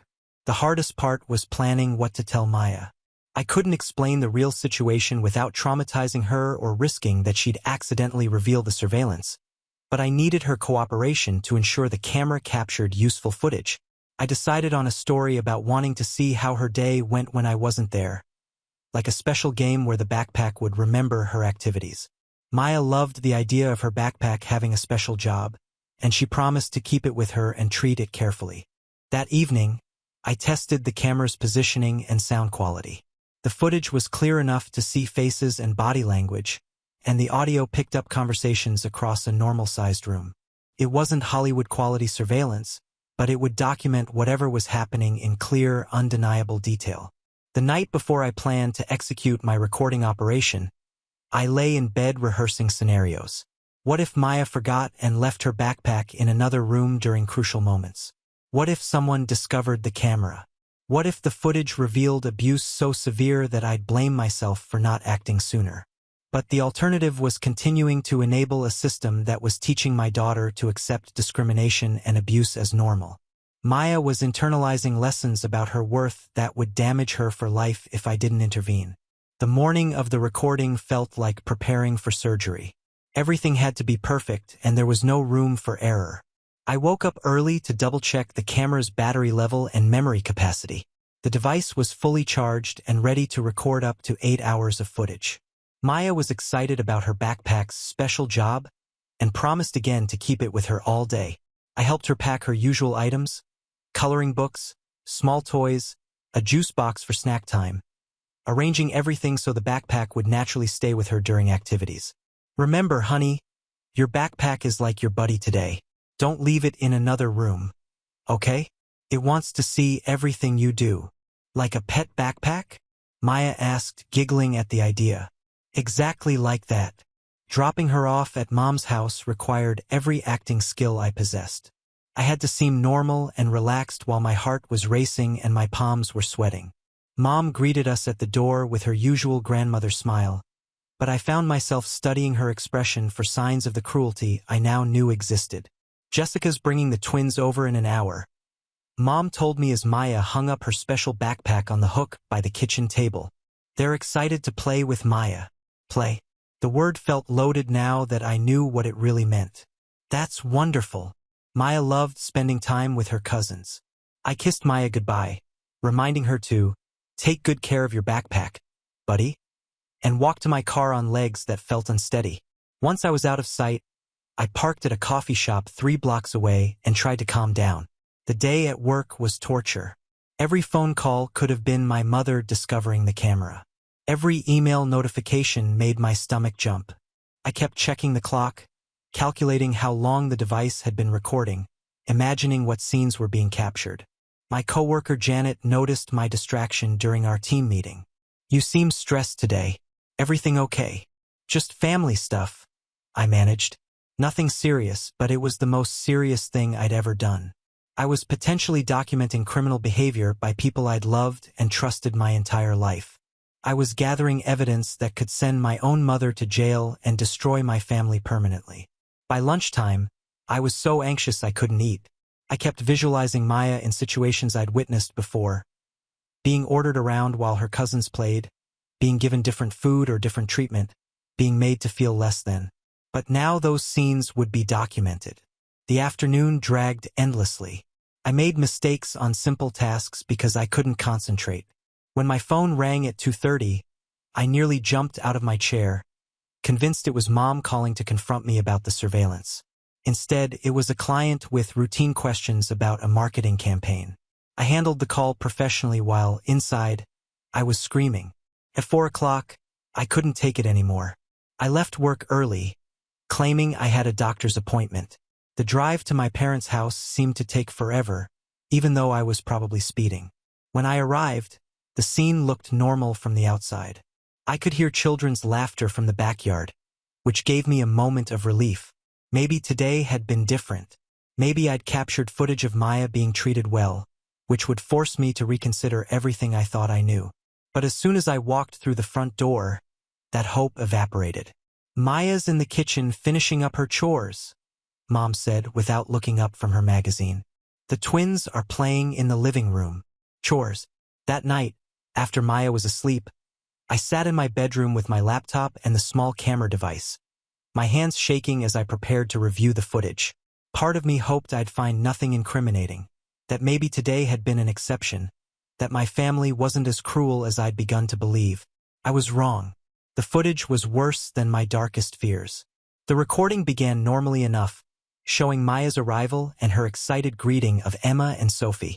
But within 30 minutes, the pattern I'd witnessed was in full documented display.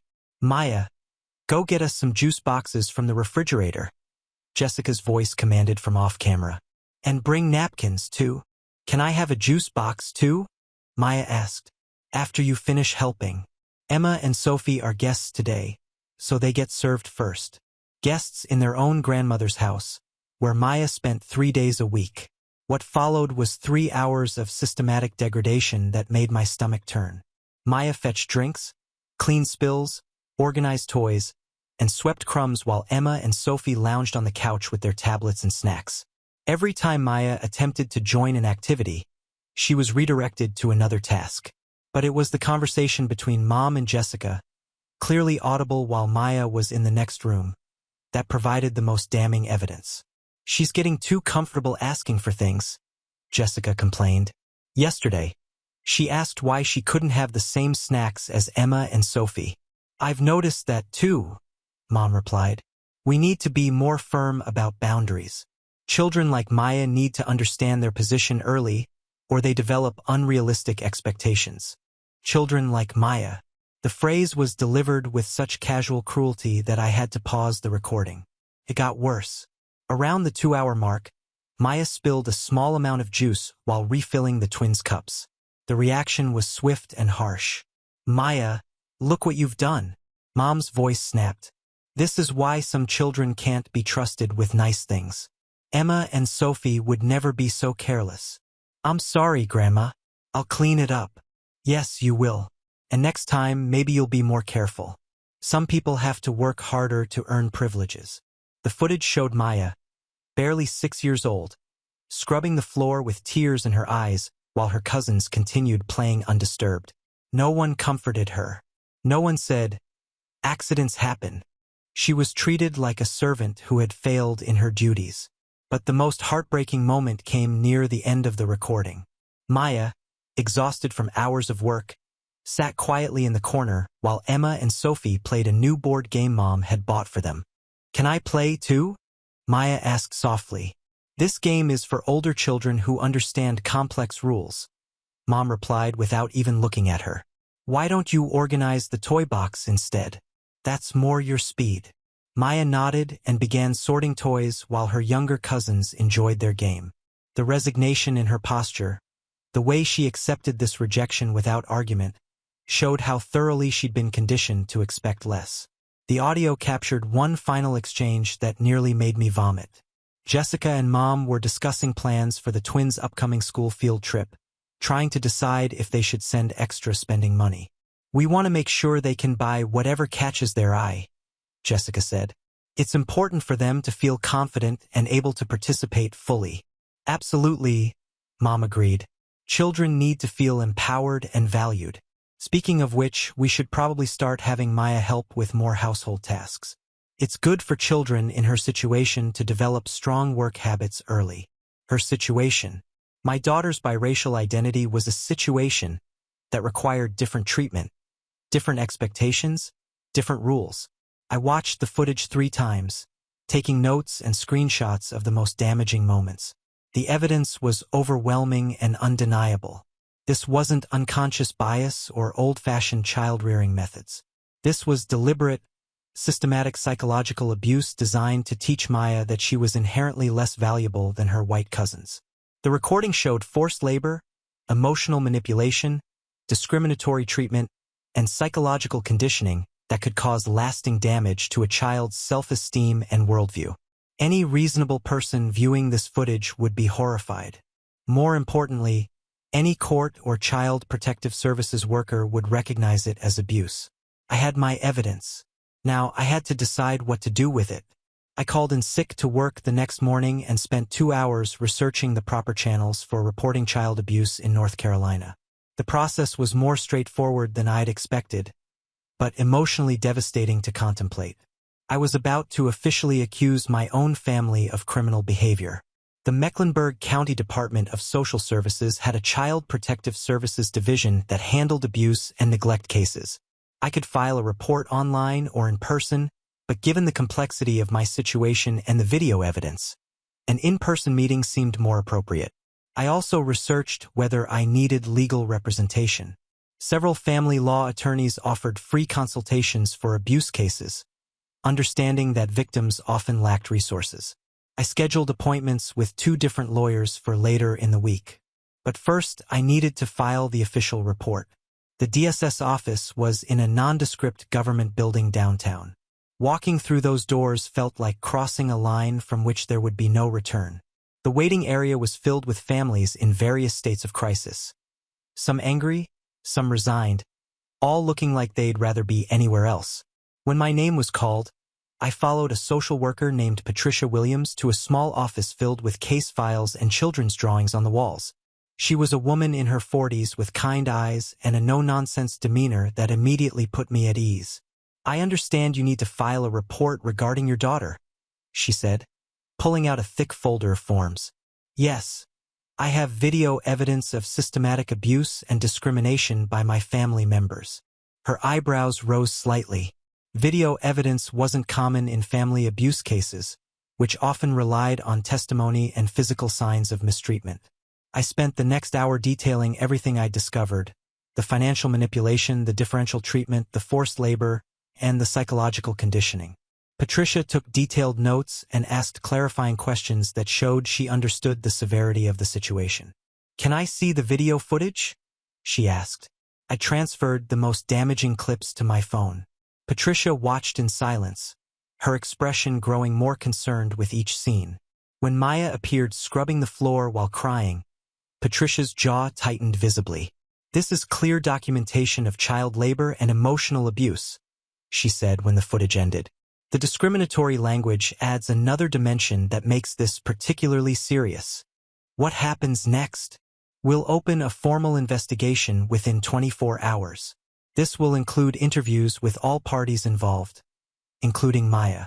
We may need to examine your family's home environment and speak with other witnesses. The thought of Maya being interviewed about abuse made my stomach clench. But Patricia assured me that Child Services had trained specialists who knew how to talk to young children about difficult topics without traumatizing them further. Will my family be arrested? I asked. That depends on what the investigation reveals and whether the district attorney decides to file criminal charges. What you've shown me could potentially support charges of child abuse, forced labor, and civil rights violations. Civil rights violations. I hadn't even considered that angle, but Patricia explained that systematic discrimination against a child based on race could fall under federal hate crime statutes, especially when combined with abuse. I need to warn you, Patricia continued, that filing this report will likely end your relationship with these family members permanently. Abuse cases within families rarely result in reconciliation. I understand. I can't let this continue. Good. Children need advocates who are willing to protect them, even when it's difficult. After completing the paperwork, I drove directly to the office of Carol Lannister, one of the family law attorneys I'd researched. Her practice specialized in child custody and abuse cases, with particular experience in discrimination-related family court matters. Attorney Lannister reviewed my documentation with the same serious attention Patricia had shown. You have an exceptionally strong case, she told me. Video evidence is rare in family abuse situations, and this footage clearly shows systematic mistreatment. Can I sue them? Potentially, yes. We could file civil lawsuits for emotional distress, discrimination, and damages related to the abuse, but I'd recommend waiting to see what criminal charges result from the DSS investigation. Criminal convictions would strengthen any civil case significantly. She explained that I might also be able to seek restraining orders preventing my family from contacting Maya, and that the video evidence could support custody provisions that limited or supervised any future contact. The financial aspect adds an interesting dimension, she noted. Your family's dependence on your support, while simultaneously abusing your daughter, shows a pattern of exploitation that courts take very seriously. By the time I left her office, I felt simultaneously empowered and terrified. The legal system was taking my concerns seriously, but I was about to destroy my entire extended family structure. Maya would lose her grandparents, her aunt, and her cousins. I would lose the family I'd known my entire life, but Maya would be safe. And for the first time in years, that felt like enough. The call came at 6:47 a.m. on Thursday morning, 3 days after I filed the report. I was making breakfast for Maya when my phone rang with Jessica's number. Carol, what the hell have you done? Jessica's voice was shaking with rage and panic. I protected my daughter, I replied calmly. The police were just here. They arrested Mom. They said you filed some report claiming we abused Maya. This is insane. Through the background noise, I could hear Emma and Sophie crying and Dad shouting at someone. Probably the officers. My stomach twisted with sympathy for the twins. They didn't deserve to see their grandmother arrested. It's not, Jessica. I have video evidence. Video evidence of what? Mom babysitting her granddaughter? You've lost your mind, Carol. Maya is fine. She's happy. She loves it because she doesn't know she deserves better treatment than being your family's servant. The silence stretched long enough that I thought Jessica might have hung up. When she spoke again, her voice was quieter, but more dangerous. You just destroyed our family over nothing. Mom's been nothing but good to that kid, and you know it. This is about money, isn't it? You're mad about supporting us, so you made up this story. Watch the footage, Jessica. When the investigators show it to you, watch it and tell me Maya's treatment is normal. I don't need to watch anything. I was there. I know what happened. Yes, you were there. You were part of it. Jessica hung up without another word. The next call came an hour later from Dad.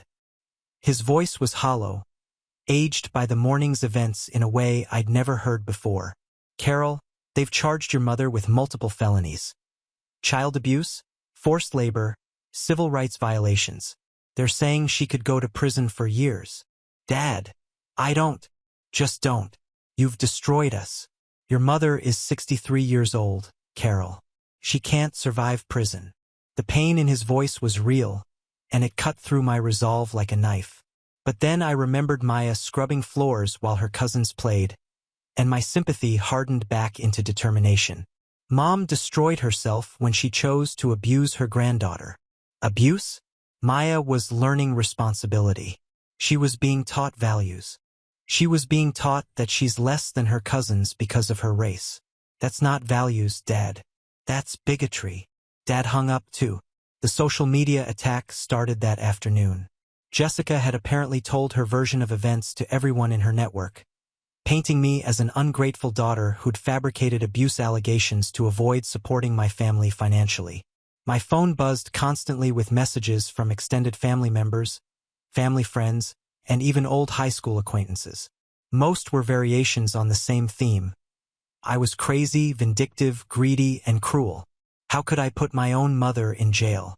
How could I traumatize Emma and Sophie by having their grandmother arrested? But a few messages were different. My cousin Rachel texted, "I saw the footage the investigators showed us. I'm sorry I didn't speak up sooner. You did the right thing." My Uncle Pete called to say, "Janet and I are proud of you for protecting Maya. What we saw on that video was sickening." The most important call came from Marcus's mother. "Carol, honey, Marcus told me what happened. James and I want you to know that Maya will always have grandparents who love her unconditionally. Always." The financial impact was immediate and severe. I canceled all automatic payments to my parents' accounts and Jessica's rent. I transferred my parents' car loan into their names and notified the mortgage company that I was no longer responsible for their payments. Within a week, the consequences cascaded exactly as I'd predicted. Dad called to say they were losing the house. Jessica called to say she was being evicted. The ripple effects of Mom's arrest and my financial cutoff spread through my extended family like a virus, infecting every relationship and revealing truths I'd never wanted to face. Within a month, the comfortable fiction we'd all maintained about being a close, loving family had completely disintegrated. Dad found a job at a hardware store, but at minimum wage it wasn't nearly enough to cover their expenses without my support. They lost the house within 6 weeks of the arrest, and Dad had to move in with his brother Pete, an arrangement that strained Pete's marriage and created tension throughout that side of the family. Jessica was evicted from her apartment and moved back to Mom's house, which was now empty and headed for foreclosure. She was living there illegally without utilities, desperately searching for employment and affordable housing for herself and the twins. The twins' lives changed dramatically overnight. Emma and Sophie went from being pampered princesses with tablets and new clothes to children whose mother worked double shifts at a call center and whose grandmother was in jail. Jessica had finally been forced to take any job available, and her bitterness poisoned every interaction we had. "Are you happy now?" she screamed at me during one particularly vicious phone call. "My daughters are asking why they can't have the things they used to have. They're asking why their grandmother is in jail. I don't hate Emma and Sophie, Jessica. I hate the way Maya was treated differently. Maya was never treated badly. She was taught responsibility while my girls were allowed to be children. There's a difference. Yes, there is a difference. And that difference is based on race, which makes it abuse." Jessica's response was to block my number and tell everyone who would listen that I was a vindictive sociopath who destroyed innocent children's lives over imaginary grievances. The social ostracism was more complete than I'd anticipated. Family friends who'd known me since childhood sided firmly with Mom and Jessica, viewing me as the ungrateful daughter who'd turned on her own blood. Invitations to community events stopped coming. People I'd known for decades crossed the street to avoid speaking to me. The legal proceedings dragged on for months, each court date bringing fresh waves of anger from my extended family. Mom's attorney tried to negotiate a plea deal involving counseling instead of jail time, but the prosecutor's office was unwilling to compromise on such a well-documented case. The civil rights violations charge had attracted federal attention, and the FBI opened an investigation into whether there was a broader pattern of discrimination within our family or social circle. This expansion terrified everyone involved and made me even more of a pariah. You've brought federal agents into our lives over a 6-year-old being asked to help with chores, my Uncle Steve told me angrily. Do you understand how insane that sounds? But the footage spoke for itself. Every time someone tried to minimize Maya's treatment as normal discipline, the investigators would show them the video of my daughter scrubbing floors while crying or the audio of mom discussing how children like Maya needed different treatment. The most painful loss was my relationship with extended family members who'd initially supported me. My cousin Rachel, who'd been the first to confirm the abuse, gradually distanced herself as the legal consequences became more severe.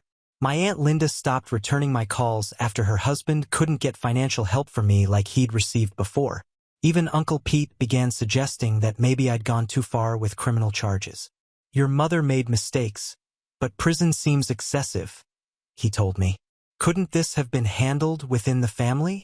We tried handling it within the family for 6 years, I replied. The result was systematic abuse of my daughter. Maya's therapy sessions became a weekly necessity as she processed the sudden absence of her extended family. Dr. Jennifer Martinez, a child psychologist who specialized in discrimination-related trauma, worked with Maya to understand that the differential treatment she'd experienced wasn't normal. Maya has internalized some very damaging messages about her worth, Dr. Martinez explained to me. She's been conditioned to expect less and to accept unfair treatment as normal. Undoing that damage will take time. 8 months after Mom's arrest, as I write this final chapter, Maya and I have built a life that neither of us could have imagined during those dark days when she was scrubbing floors at her grandmother's house. The transformation in my daughter has been so profound that sometimes I barely recognize the confident, joyful child she's become. Maya no longer asks permission to play or apologizes for taking up space. She demands bedtime stories, negotiates for extra screen time, and complains when she doesn't get her way. All the normal, healthy behaviors of a child who knows she's valued unconditionally. When friends visit our apartment, she shows off her toys without shame and speaks up when she wants something. Dr. Martinez says Maya's recovery has been remarkable, though she warns that some effects may surface as she gets older. For now, Maya is simply a happy 6-year-old who believes she deserves the same treatment as any other child, because she does. The legal proceedings concluded last month with results that vindicated every difficult choice I made. Mom accepted a plea deal that included 18 months in county jail, 5 years of probation, mandatory counseling on racial bias, and a permanent restraining order preventing contact with Maya. Jessica was charged as an accessory and received community service plus mandatory counseling. Dad never found steady employment and eventually moved to Florida to live with his sister. The last I heard, he was working part-time at a grocery store and still insisting that I destroyed the family over nothing. He sends Maya birthday cards that I intercept and file away. Jessica finally found stable employment as an office manager and rented a small apartment for herself and the twins. Emma and Sophie have adapted to their new circumstances. Though Jessica remains bitter about the changes in their lifestyle, she's never acknowledged that Maya's treatment was wrong. The extended family scattered like leaves in a storm. Some relatives moved away to escape the scandal. Others simply stopped speaking to anyone involved. Uncle Pete divorced his wife partially due to stress from the situation, and several other marriages strained under the financial pressures. I feel no guilt about these consequences. Adults who built their comfort on a foundation of child abuse earned every hardship that followed. Their loyalty was never to me or Maya. It was to a system that benefited them at our expense. The financial freedom from cutting off my family's support has been transformative. For the first time in years, I'm saving money for Maya's college fund instead of paying other people's bills. We moved to a better apartment in a more diverse neighborhood, where Maya attends a school that celebrates her heritage. Maya has new friends from many different backgrounds, and she's learning that families come in all colors and traditions. She's taking swimming lessons, piano lessons, and art classes, activities I couldn't afford when I was supporting my entire extended family. Marcus's family has stepped in to fill the grandparent role with enthusiasm and genuine love. Carol and James treat Maya like the treasure she is, spoiling her appropriately and never suggesting that she should earn affection through service. Maya calls them Grandma Carol and Grandpa James. Some people say I should feel guilty about tearing apart my family, but I disagree. I didn't tear anything apart. I simply stopped holding together something that was fundamentally broken. The family structure that existed before was built on hierarchy, discrimination, and exploitation. Maya doesn't ask about her grandmother anymore, though she occasionally mentions missing Emma and Sophie. When she does, I remind her that we can't control other people's choices, but we can control how we respond to them. Today, as I watch Maya play in our living room, completely absorbed in building an elaborate castle with her blocks, I feel a peace I never experienced during the years I was trying to maintain relationships with people who saw her as less than. She's humming to herself, completely confident in her right to take up space. This is what I fought for. This moment of unguarded joy, this assumption of worth, this freedom from having to earn basic human dignity. Maya will grow up knowing that she deserves respect and opportunity, not because of what she does for others, but because of who she is. The fortress I've built around her isn't made of walls. It's made of love that teaches her she belongs in the world exactly as she is. Now on to the next story. Story 3. My sister falsely accused me, leading to my imprisonment for years, and now that I've been released, I will repay everything I went through in the same coin. My sister has always been a troublesome person, and we all knew it. She didn't even finish high school because when she was attending, she simply decided to disappear for years with a boyfriend, and when they broke up, she came back and immediately started living with us again. My mother and father complained to her but did no more than that. Obviously, this bothered me, and I told them several times as I had already seen her take my things to sell several times. But they just said I should be patient and that they couldn't just kick my sister out of the house. However, one day, she eventually did something that I couldn't even imagine she would do. The police knocked on our door, saying that a person from my neighborhood, a few days ago, saw someone leaving her house carrying her personal belongings. She followed this person and saw that they entered my house. And they didn't know who she was, but still they came to check the house with a warrant. We all already knew who had done this, and we just accepted them to enter since we didn't have much of a choice, and they searched the house. They went into my sister's room and, incredibly, found nothing. But to my surprise, when they removed one of the layers of my bed, they found several objects that matched the description of the objects in the report, so they took me to jail. When I looked at my sister, I already knew it was she who was hiding everything there while I didn't see, and despite that, she didn't seem repentant and she even seemed to be smiling. I thought that, anyway, I would be released since that didn't prove anything, but to my surprise, some people who were robbed testified that it was indeed me who took the things. Maybe they did this out of anger and wanting someone to be arrested. Maybe they did this because I have the same height as my sister and could have been confused. I don't know, but in the end, I was convicted. 12 years in jail, a tarnished record. I lost my job at my college, and my sister was free all this time. I ended up getting out this year about 2 years earlier for good behavior. I never forgave my sister or my parents, as after a while, they didn't even believe that I was innocent even knowing my sister's personality. When I returned home, she was still living there, and since I didn't have a job or savings, I knew I would have to stay there too for a long time, living with that person. But I had also decided that I wouldn't let her get away with it. I knew my sister wouldn't hide what she did because she thought that, now that I had served my sentence, she couldn't be arrested for it anymore. So, when my parents left, I went straight to talk to her. Even before I said anything, she started laughing and mocking how I ended up in jail for something she did and continues to do to this day, and I really couldn't believe how easy it was to get away with it. She even said that I should be careful because if I got distracted, she would hide her things in my bed again and I would be arrested again. However, what she didn't count on was that all this time I was recording everything secretly. I knew she would give herself up.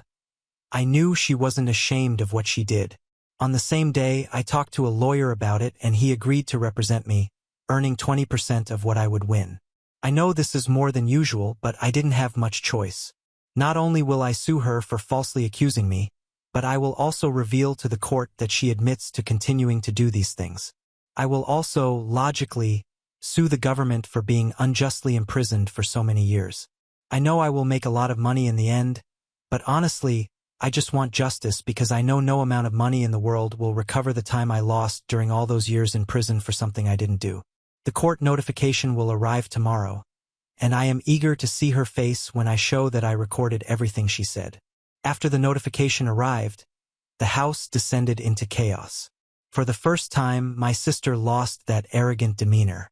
She tried to act like it wasn't a big deal, but I saw the panic in her eyes. She attempted to snatch the paper from my hand, but I already had copies stored away. "You're joking, right?" she said with a nervous smile that fooled no one. "Do you really think you're going to get away with this?" I replied, "Everything you did is about to come to light. That smug attitude of yours will be your downfall." As expected, my parents jumped into the argument. My mother was furious. Not at her, not at me, but at the situation. As always, she tried to minimize everything, insisting that I was overreacting and that this would destroy the family. My father, on the other hand, stayed quiet. He knew something was wrong but always opted for silence to avoid conflict. That only fueled my anger. Years of his complacency, and now he stood there mute while I bore the brunt of it all. My sister began denying everything, screaming that I was crazy and that it was all a setup, but I knew she was scared. That's when she resorted to what she always did best: manipulation. She looked at our parents, tears welling up in her eyes, and said, "Are you really going to let him do this to me? He's trying to tear our family apart." Predictably, my mother caved. "You can't do this, son. She's your sister. Please think about what you're doing." But I didn't budge. "I've been thinking about this for 12 years, I said coldly. "Now it's time for someone to pay." The following days were intense. My sister tried everything. First, she offered fake apologies. She cried, begged, and promised to change. When that didn't work, she switched tactics. She started provoking me, trying to make me lose my temper, hoping I'd do something rash that she could use against me. But I was prepared. Every word, every threat I recorded. I knew every detail might prove useful. When the day of the hearing finally arrived, she looked confident again. She walked in well-dressed, wearing that arrogant smile I'd come to despise, but I was calm. I knew what I had. During the trial, my lawyer didn't waste any time. The recordings I made were damning. Her voice confessing to her crimes was unmistakable. She tried to dismiss it, claiming I had doctored the recordings, that it was all part of a conspiracy. But the judge didn't seem convinced. Then came the part that enraged me the most. My father was called to testify. He hesitated but ultimately admitted he knew my sister was a troublemaker and had stolen things before. It was a heavy blow to her. But for me, it was a mix of relief and fury. Why hadn't he said anything sooner? Why let me rot in prison while he knew the truth? My mother, on the other hand, was a disaster. She tried to defend my sister, saying she was young and reckless but would never do something so severe. When asked why she didn't believe me, she muttered something about how hard it was to choose between her children. It was pathetic. There I was, 12 years later, with my life in ruins, while they were still protecting her. The most satisfying moment was when the recording was played. The courtroom fell silent as everyone listened to my sister incriminate herself. Her expression completely changed. For the first time, she genuinely looked terrified.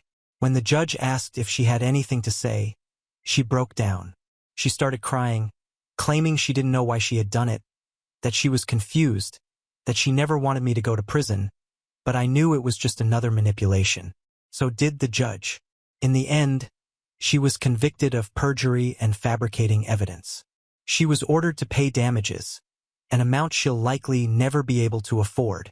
For me, it was a small victory, but the lawsuit against the government was still ongoing, and I knew there would be a tougher battle. As I left the courtroom, I felt a sense of relief but also a strange emptiness. None of this would bring back the years I had lost. I still didn't have a job, a home, or a clear future ahead of me, but at least my sister was finally facing the consequences of her actions. The days that followed were a mix of tension and anticipation. My sister was still living in my parents' house, and the atmosphere was unbearable. She avoided me, but I knew she was plotting something, and I was right. One night, I overheard a conversation between her and my mother. My sister was saying she would find a way to turn things around, that I hadn't won anything yet. There, she hadn't learned a thing. What she didn't realize was that I was prepared for the next step.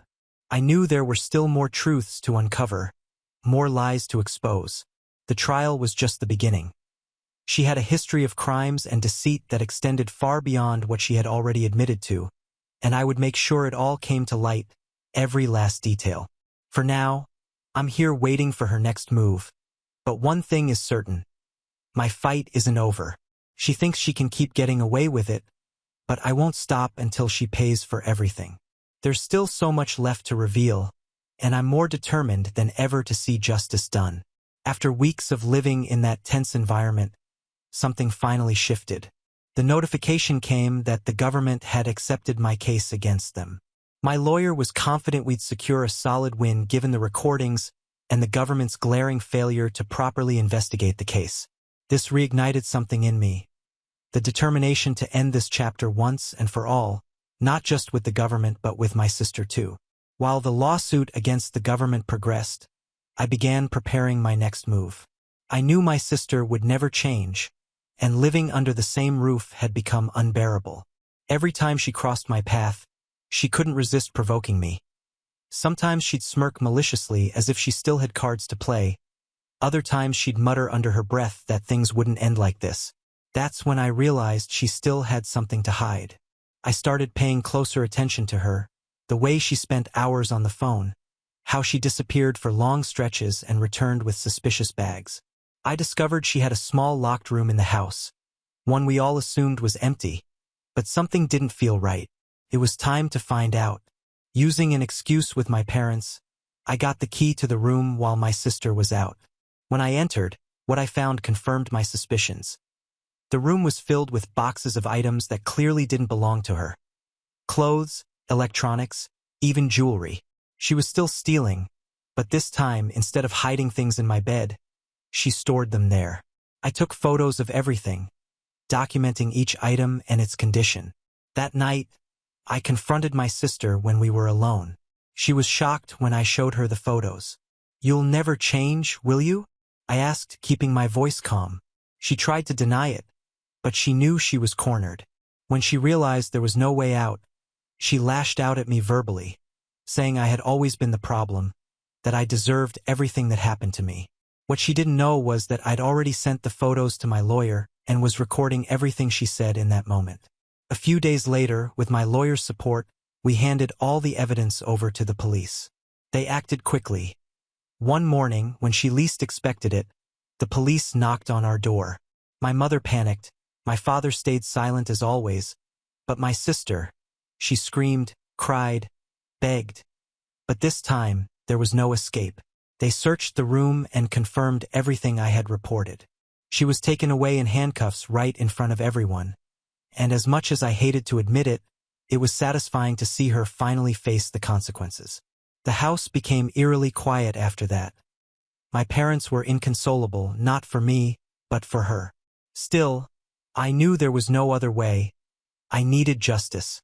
Meanwhile, the case against the government was also nearing its end. After months of hearings and statements, the judge finally delivered the verdict. The government was found guilty of negligence for convicting me without conducting a proper investigation. I was awarded a substantial settlement. Money that would never bring back the years I lost but finally gave me a chance to start over. With the money, I decided to do something I had always wanted. Leave that house. I found a small apartment in a quiet neighborhood and started planning the next chapter of my life. But I couldn't completely move on just yet.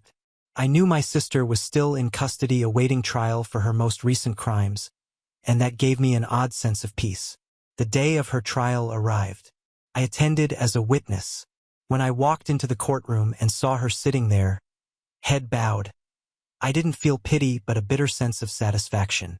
She was finally where she belonged. The judge was relentless. The evidence was overwhelming, and her lack of remorse sealed her fate. She was sentenced to several years in prison with no possibility of parole for a long time. As she was led away, she didn't look at me, but I knew she felt my gaze on her.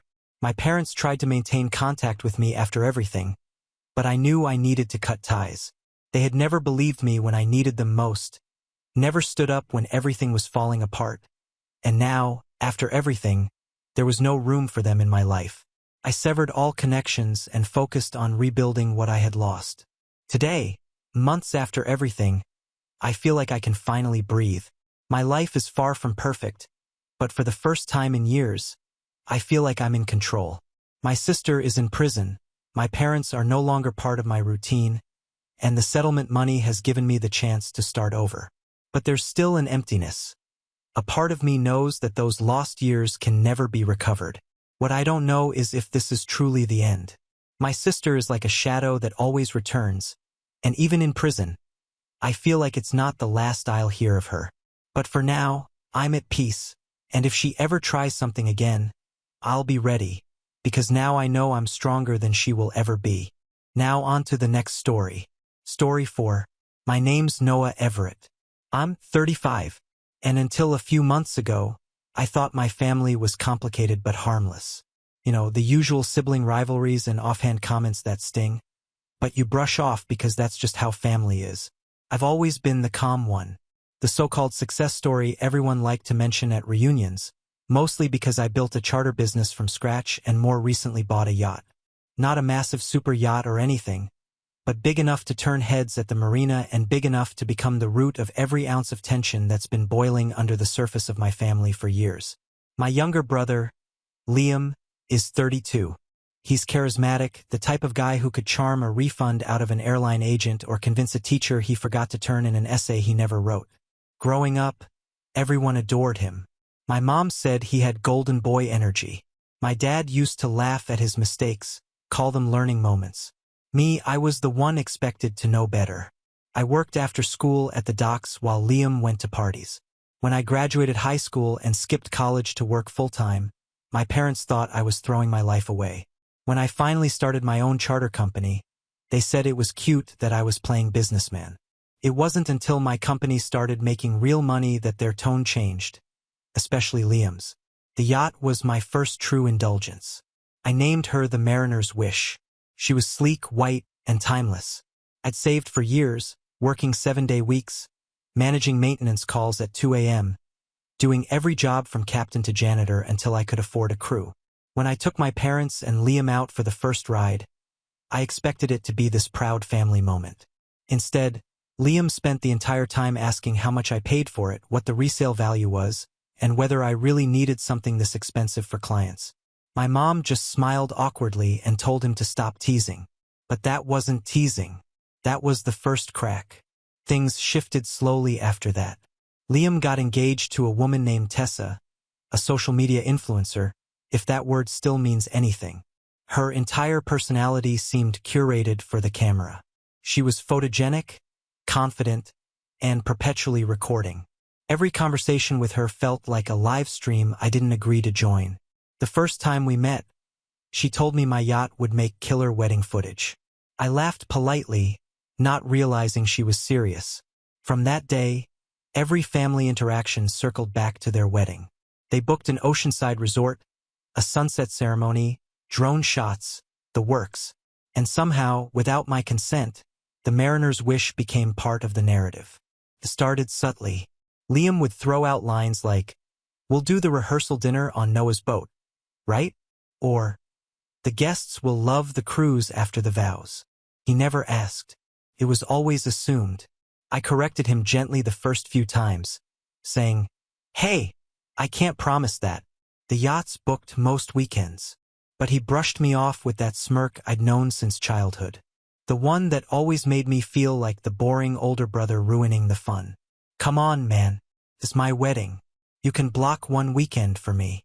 A few weeks later, my mom called, not to ask how I was, but to help smooth things over. Apparently, Liam had told her I was acting weird about lending him the yacht. I explained that the yacht wasn't just some toy. It was my business. If I took it out of commission for a wedding weekend, that's thousands in lost revenue. My mom sighed the way only moms can. "Honey, it's your brother's big day. He's not asking you for money, just a favor. You can't put a price tag on family memories." That sentence stuck with me for days. because that's exactly what I'd been doing for years, putting a price tag on everything. Not because I was greedy, but because no one else ever understood the cost of what they asked. My time, my effort, my sanity. But I gave in a little. I said fine. They could use the yacht for some photos the day before the wedding as long as my crew handled it. Liam agreed too quickly. Then about a month before the wedding, he sent me a message that still makes my jaw tighten when I think about it. It read, "Hey bro, Tessa and I decided we'll have the ceremony on the Mariner's Wish instead. It'll be epic. Everyone's hyped. We'll start setting up Thursday. No question mark, no discussion, just a statement of fact." When I called him, he acted surprised that I was even upset. "Dude, you're taking this too seriously. You know how much good publicity this could be for you. Half our guests have massive followings. Think of it like marketing." I told him firmly that my yacht wasn't a wedding venue and that he couldn't just set up on it. He laughed. Actually laughed. "You're joking, right? Come on. You've got plenty of money. Why are you being so stingy?" That word stingy cut deeper than it should have. He'd said it like my success was something I owed him, like my hard work somehow belonged to the family. For a moment, I wondered if this was about the yacht at all, or if it was about every invisible scorecard he'd been keeping since we were kids. I told him no again, and this time I didn't sugarcoat it. "You can take photos on it for an hour, supervised. That's it." He hung up on me. The next week, my mom called again, voice tense. "Noah, whatever you said to your brother really hurt him. He's been so stressed with wedding planning. Can't you just give him this one thing?" I repeated that I couldn't. She didn't understand. She never did when it came to Liam. He could drain her savings and she'd say he just needed a little help getting started. He could skip Christmas and she'd say he was finding his path. Meanwhile, I'd miss one dinner because I was working and she'd say I was becoming distant. By the time the rehearsal weekend rolled around, I decided to keep my distance. I wasn't part of the wedding party, and honestly that was fine by me. I planned to attend quietly, congratulate them, and leave before the chaos started. The morning of the ceremony, though, I got a text from one of my employees. "Hey boss, there's a team at the dock trying to load floral arrangements and equipment onto the Mariner's Wish. Said it's for a wedding." I dropped everything and drove straight to the marina.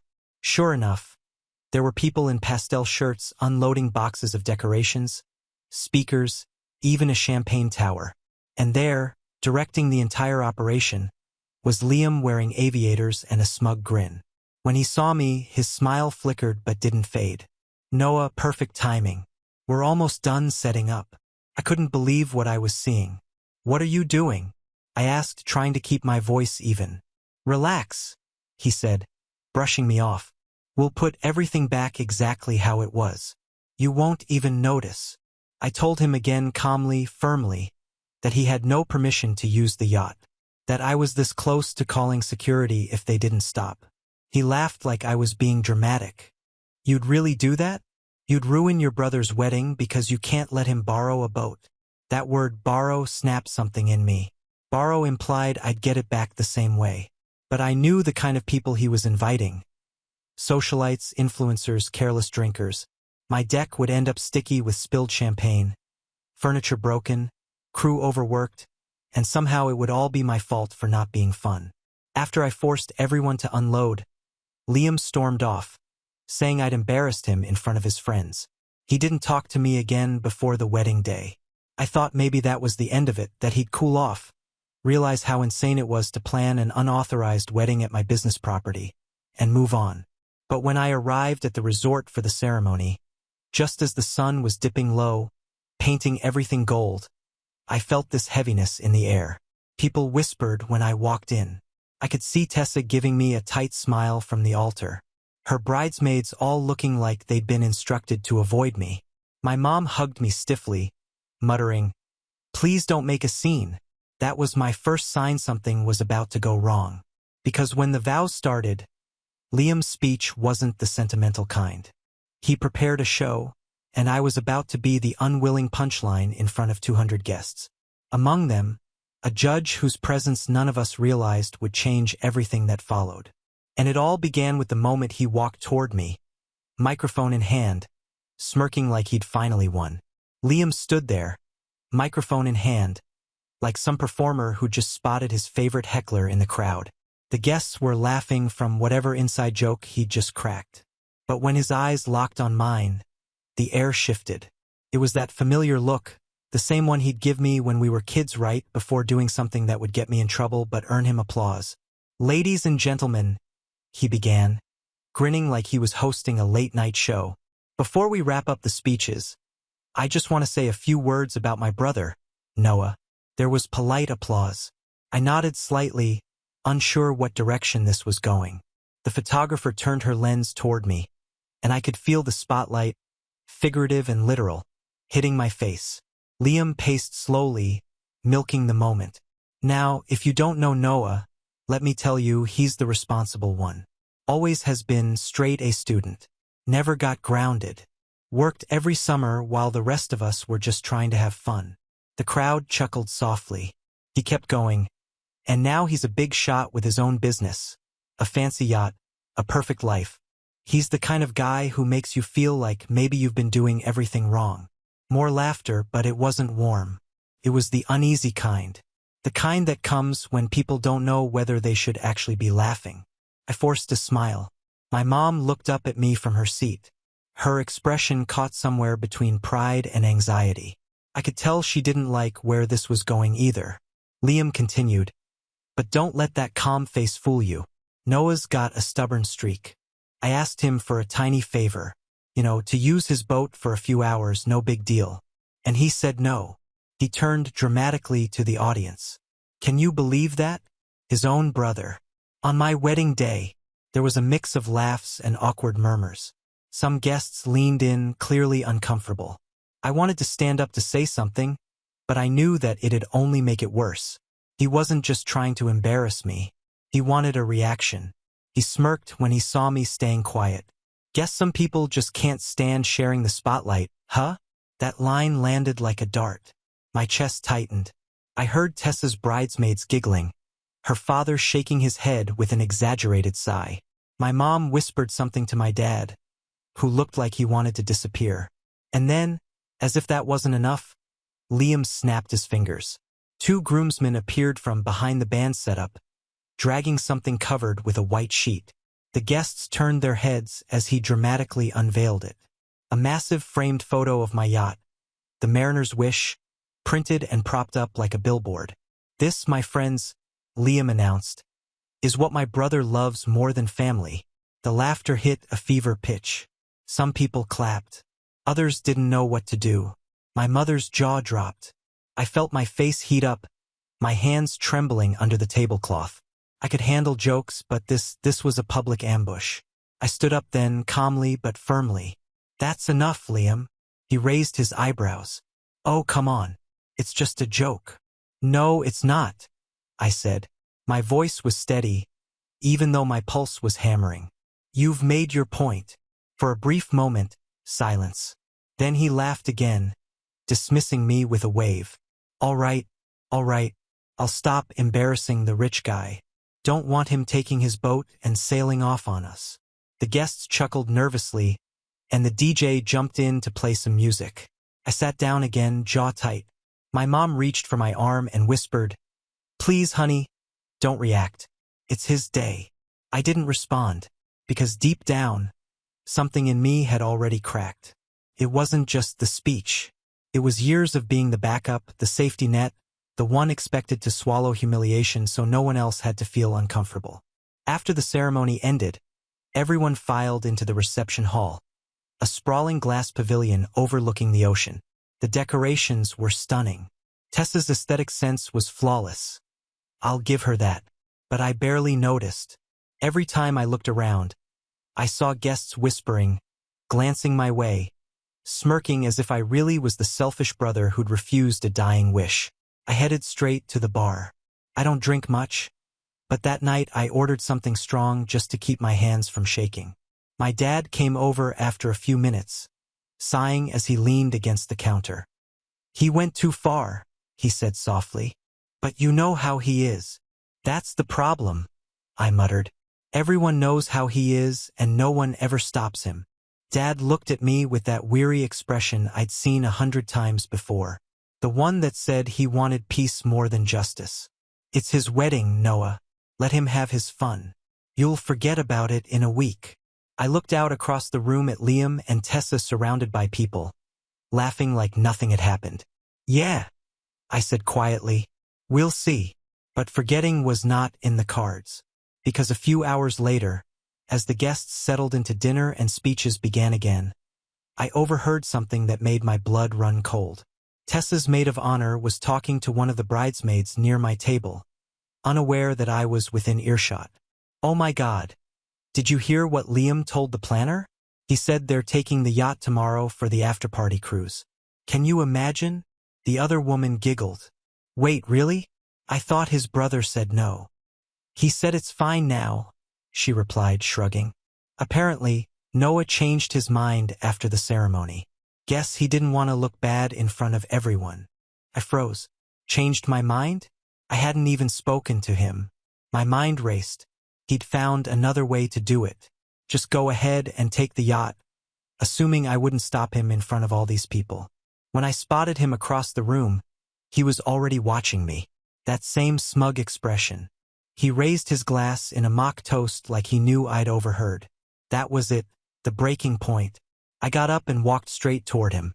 The chatter in the room dimmed a little as people noticed. We need to talk, I said, voice low. He smiled. About what? Oh right, the boat. Don't worry, we'll take good care of it. You're not taking it, I said firmly. Not tomorrow. Not ever. Without permission.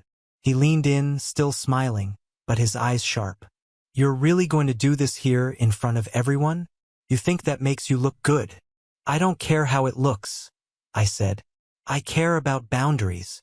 Boundaries, he repeated, laughing like it was the funniest word he'd ever heard. Noah, you've got everything. A business, a boat, money pouring in. All I wanted was one weekend. You can't even do that. You know what? Maybe Mom's right. You've changed. My mother, now standing nearby, said softly, Liam, please. But he cut her off. No, Mom. He needs to hear this. He acts like he's above everyone now. Like we're all supposed to thank him for existing. People were turning their heads now. Conversations dying down. Even the band stopped playing. I kept my voice calm, even though my insides were shaking. I've worked for everything I have. You don't get to take it because you think you're owed something. He stepped closer, lowering his voice, but not enough that the people nearest us couldn't hear. You think you're better than me. You always have. I never thought that, I said. But maybe I should have. That did it. His smile vanished. In an instant, his hand shot out before I could react. The slap landed hard across my face. The sound echoed louder than the music had moments ago. For a moment, nobody moved. Glasses froze midair. Forks hung over plates. I felt the sting spreading across my cheek, but the pain barely registered. It was the shock, the humiliation that hit first. Then came the murmurs, gasps. Someone said, "Oh my God." My mother shouted his name, "Liam!" But he just stood there breathing heavily, eyes wild. "You deserve that," he hissed. "You've been embarrassing me all week." I didn't speak. I just stared at him. Something in me went cold, quiet. Before I could respond, an older man from one of the front tables stood up. I'd seen him earlier sitting with a group of local officials, a family friend of Tessa's father, I thought. But now the look on his face was firm, commanding. "That's enough," he said. His voice carried across the room with authority. "You've crossed the line." The crowd parted slightly as he approached us. I saw Tessa's face pale. Her father rushed over too, whispering something frantic. The man turned to me, extending his hand. "Mr. Everett, are you all right?" "I'm fine," I said automatically, though my cheek burned red. The man looked around the room, his tone shifting. "For anyone wondering, I'm Judge Harold Miller. And what I just witnessed was assault, plain and simple." The air sucked out of the room. Liam blinked, his confidence draining. "Oh, come on," he stammered. "It was just, he was..." The judge raised a hand. "Not another word. You can humiliate your brother all you like, but laying a hand on him in front of witnesses, that's something else entirely. Tessa looked like she wanted to sink into the floor. My mom covered her mouth. The guests were silent. And me? I just stood there, holding steady now, watching Liam's face crumble as he realized for the first time in his life that charm wouldn't save him this time. That moment, the collective silence, the judgmental stares, the weight of every suppressed emotion finally breaking through. That's when everything truly changed. Because what happened after that wasn't just fallout. It was the start of something I never thought I'd do, something I'd spent years avoiding. Standing up, not just for myself, but for the principles I'd been forced to swallow my whole life. The night of Liam's wedding ended in chaos. After the judge's words, everything crumbled in slow motion. The DJ froze mid-song. Guests whispered like they'd witnessed something forbidden, and Tessa's perfect aesthetic, candles flickering, champagne glasses glinting, suddenly looked like the set of a crime scene. My cheeks still throbbed from the slap, but it was the humiliation that burned deeper. I could feel every stare, every camera phone, every gasp echoing in my skull. My mother cried quietly near the buffet table. My father stood between me and Liam like a man trying to hold back a storm with his bare hands. Tessa was whispering furiously to her new husband, her manicured hand gripping his sleeve as if she could physically pull him back into composure. But Liam, red-faced and trembling, looked more like a boy caught stealing cookies than a groom. He mumbled something like, "It was a joke," or "He provoked me." But no one cared anymore. The judge's voice had sliced through all his excuses. I didn't say another word. I just turned and walked out. Outside, the air was thick with salt and humidity. I could hear the ocean beyond the resort's manicured lawn, the rhythmic crash of waves somehow mocking the noise behind me. I stood there for a minute, my hand pressed against the side of my face, trying to steady my breathing. For years, I'd been the one to avoid scenes, to keep peace, even when I was the only one bleeding for it. But now the world had seen it. The slap, the imbalance, the truth. A few people followed me out, mostly out of concern or maybe curiosity. One of my employees, Mark, had been invited since he handled our charter logistics.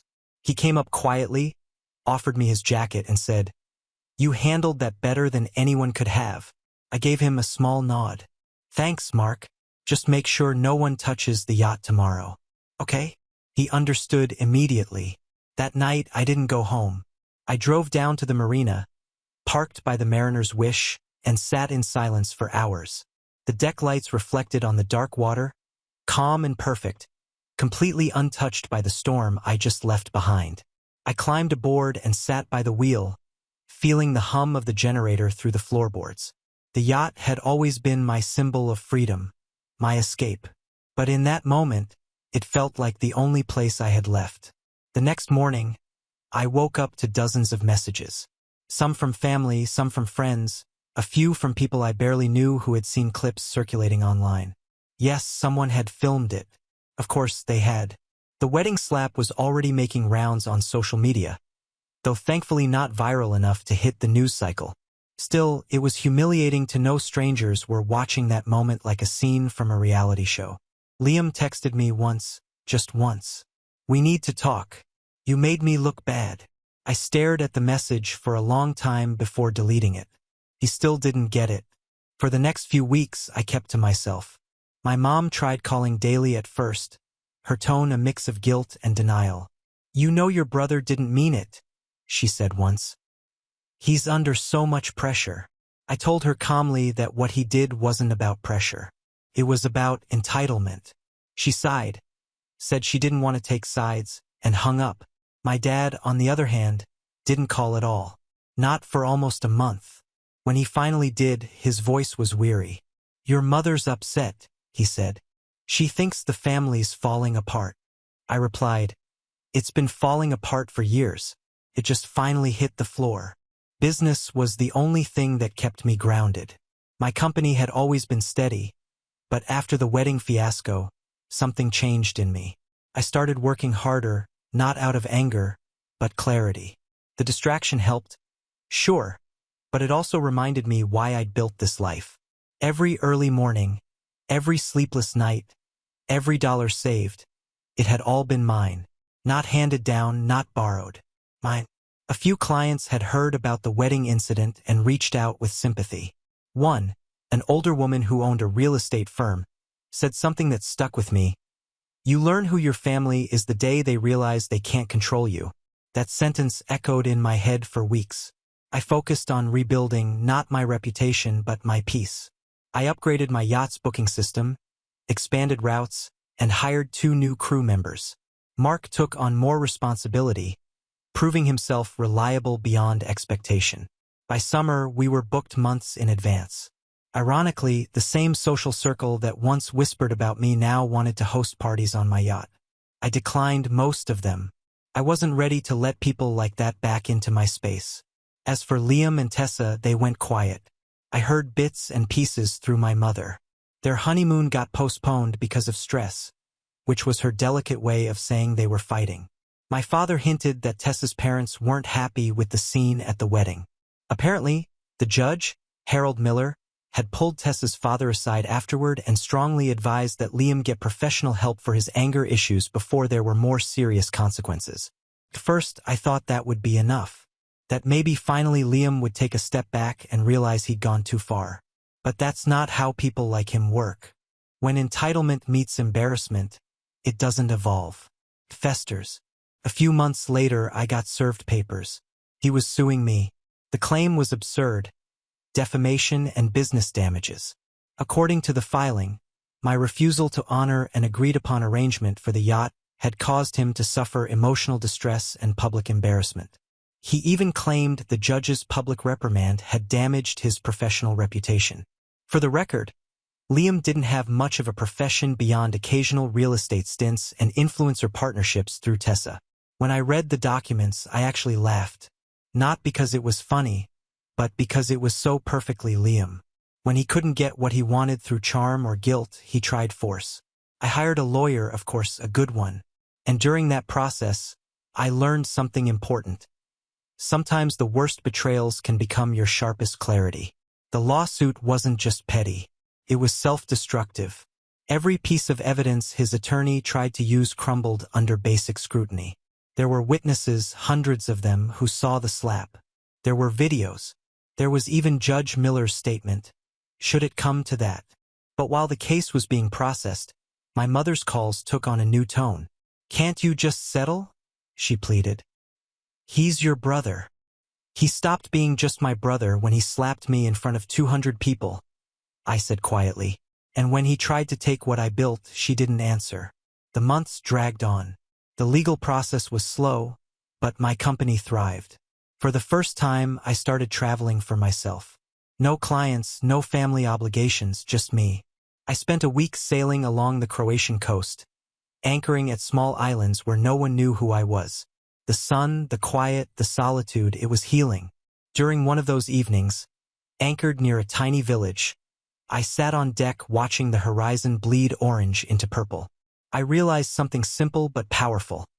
I didn't owe anyone an explanation for my boundaries. The guilt I'd carried for years. Every time I said no, every time I didn't play the role of responsible big brother, it wasn't mine to bear. By the time I returned home, I was different. Not harder exactly, just less willing to shrink. The court eventually dismissed Liam's case. Frivolous and baseless, the judge said. The same Judge Miller, in fact, who had witnessed the incident firsthand. When the verdict came through, my lawyer smiled and said he picked the wrong brother to provoke. But even in victory, the aftermath hurt. My mom didn't celebrate. She cried, said things like, families shouldn't fight in court. My dad stayed neutral, as always, and Liam, well, he vanished from family gatherings. Rumor was he and Tessa had separated temporarily. Apparently, she'd grown tired of his bad press. Still, I didn't gloat. I didn't post about it, didn't talk about it. I just went back to my life quietly, deliberately. The silence was its own kind of peace. It took nearly a year for my parents to truly understand the depth of what had happened. My mom came to visit one afternoon, unannounced. She stood on my dock, looking small against the backdrop of the yacht. I didn't realize, she said finally. I kept thinking it would all blow over. But you were right. We let him get away with too much. I nodded. You wanted to protect him.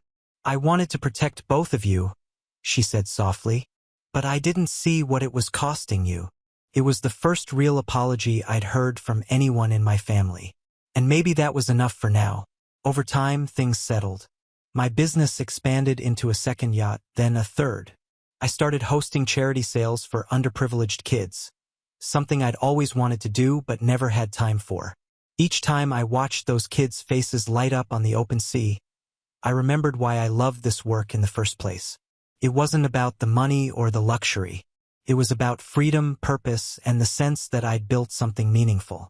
Then one evening about 18 months after the wedding, I got a call from an unfamiliar number. When I picked up, the voice on the other end froze me in place. It was Liam. His tone wasn't angry this time. It was tired, almost desperate. "Hey, Noah," he said quietly. "We need to talk. It's about Mom and Dad." And just like that, the peace I'd worked so hard for began to ripple again. When I heard Liam's voice on the phone that night, it was like hearing a ghost. 18 months of silence. And suddenly he was calling as if nothing had happened. My first instinct was to hang up. But something in his tone, tired, almost hollow, made me pause. "What about Mom and Dad?" I asked cautiously. He hesitated. "They're not doing great financially. Dad's business took a hit after one of his partners backed out, and Mom had to cover some of his debts. They're behind on the mortgage." I leaned back in my chair, the faint hum of the marina outside my window filling the silence. "And you're telling me this because?" "Because I'm helping them as much as I can," he said quickly. "But I can't cover everything alone." I thought maybe you could. There it was. The real reason. Not reconciliation, not guilt, just another favor wrapped in family obligation. "I've already helped them before," I said flatly. "They never told me about any of this." "They didn't want to bother you," he replied, and there was a flicker of irritation in his voice. The same tone he used when things didn't go his way. "Look, Noah, I know we've had our differences, but they need help. You've got the means." "Liam," I said quietly, "you sued me." He went silent. The weight of that truth hung between us. Finally, he said, "I made a mistake. Okay? I was angry. I thought you were trying to humiliate me, but I've changed." I didn't believe that for a second, but I also knew better than to argue. "I'll think about it," I said, and hung up. For the first time in years, I didn't feel angry. I felt curious. Something about the timing, the sudden appeal to emotion, didn't sit right. So, the next day I drove to my parents' house. The neighborhood was quieter than I remembered. Their garden, once perfectly maintained by my mom, was overgrown. My dad's car had a "for sale" sign on the windshield. When I knocked, my mom opened the door looking thinner, older, but still warm in that familiar, conflicted way. "Noah," she said softly, as if she wasn't sure she was allowed to say my name. Inside, Dad was at the dining table surrounded by papers. He gave me a tired smile. "I was hoping you'd stop by." We talked for hours about his business, about the economy, about how he trusted a longtime partner who pulled out last minute, leaving him with debt he couldn't shoulder. They'd been scraping by, avoiding telling me because, "You had enough on your plate." I believed them, but something still didn't add up. When I asked how much they owed, Dad said a number that made my stomach twist. Not because it was too high, but because it was oddly specific. It matched almost exactly the cost of the yacht Liam had once tried to use for his wedding. That night, after I left, I stopped by a quiet cafe near the harbor and pulled out my laptop. A few quick searches confirmed my suspicion. A month earlier, Liam had tried and failed to start a luxury event company. His name was still attached to a series of unpaid invoices, and his investors had reportedly backed out after some bad publicity. Clicked all at once. He wasn't just trying to help my parents.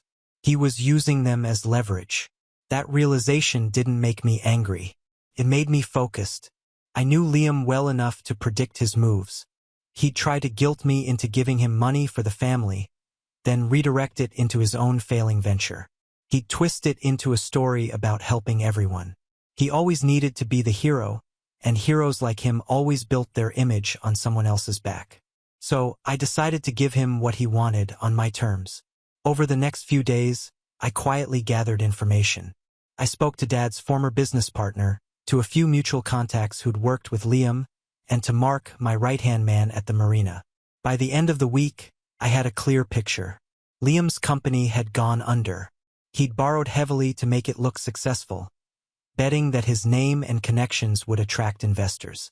When that failed, he turned to the only thing that had ever saved him before: family. But this time, he picked the wrong version of me. The old me would have written a check just to make the tension disappear.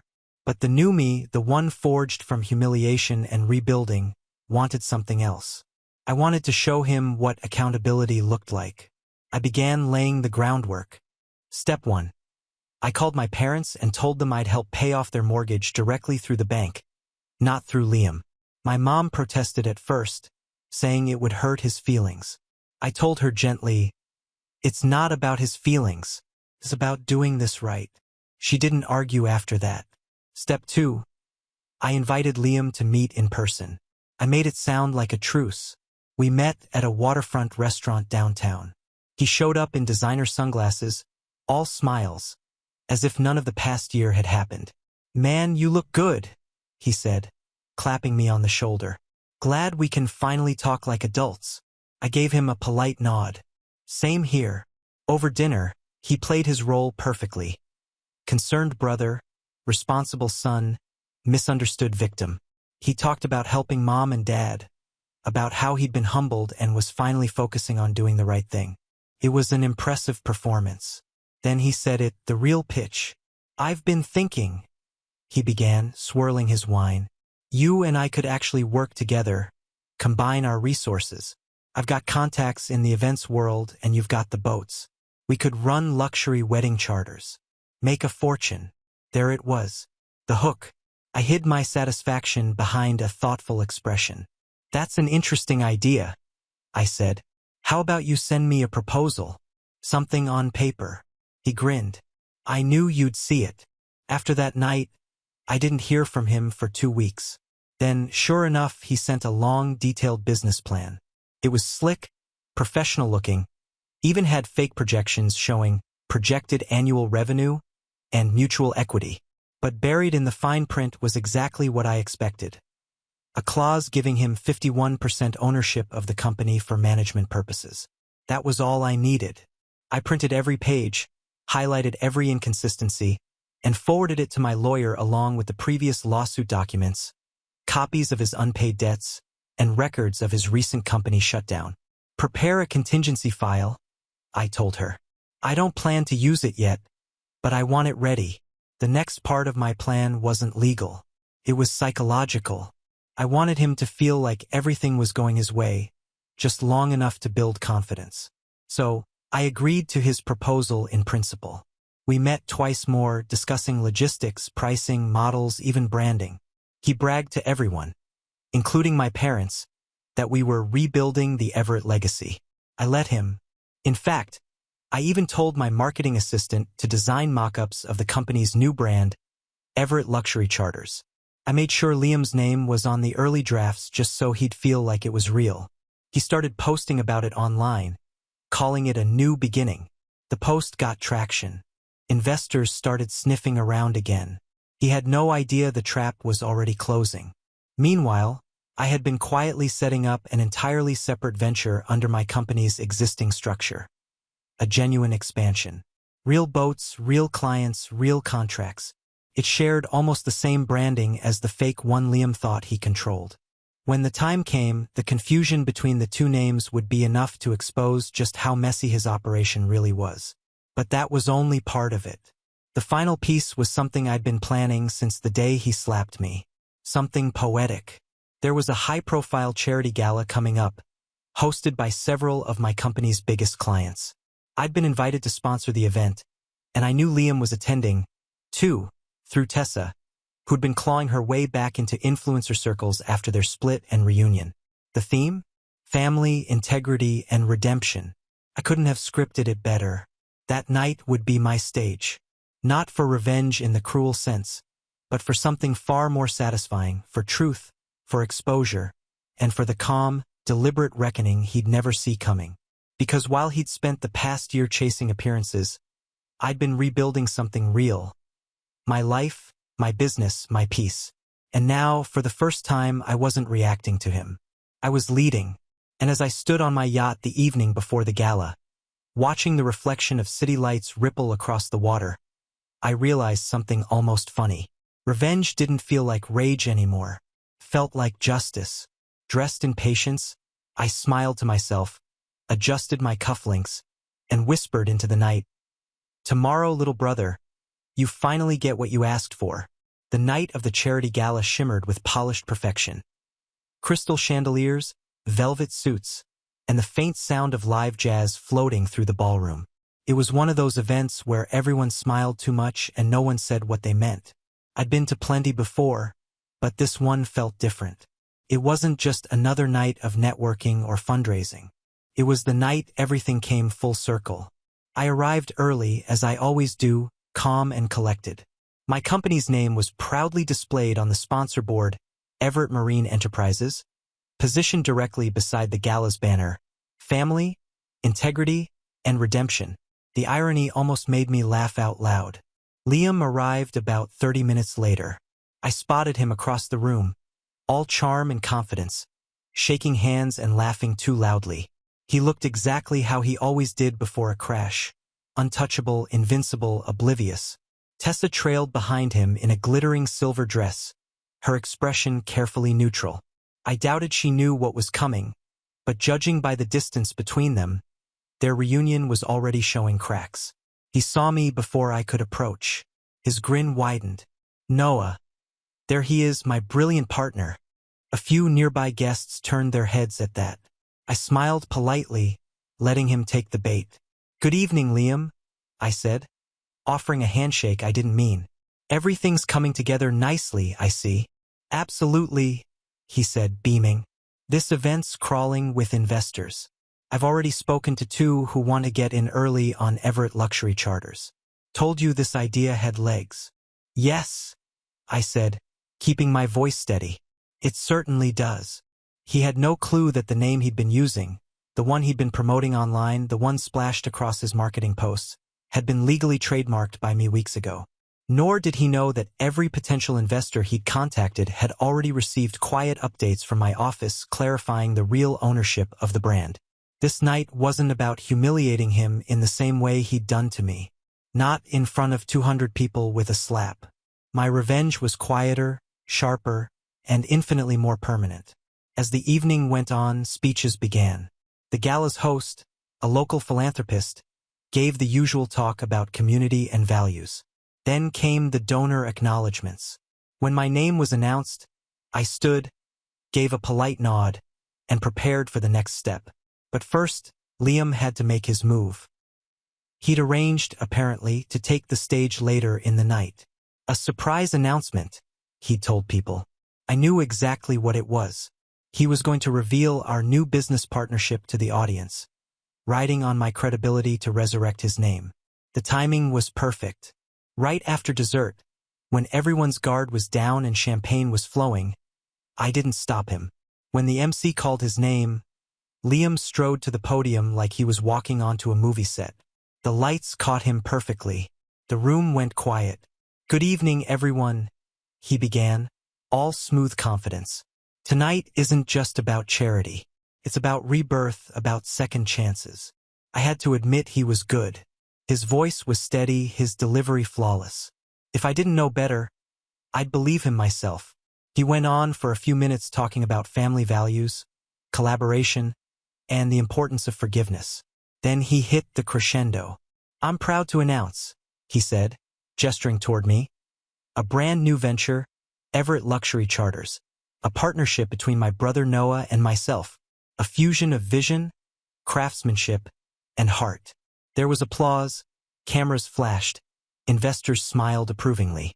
He was in his element again, adored, admired, untouchable, until the host spoke up. "Ah, yes," the host said, smiling politely. "That's quite an announcement, Mr. Everett. And a perfect segue actually into our next scheduled presentation from Mr. Noah Everett himself, who's here to tell us about his company's expansion plans. The applause faded slightly, replaced with a subtle buzz of curiosity. Liam froze for half a second, unsure whether to step aside or stay.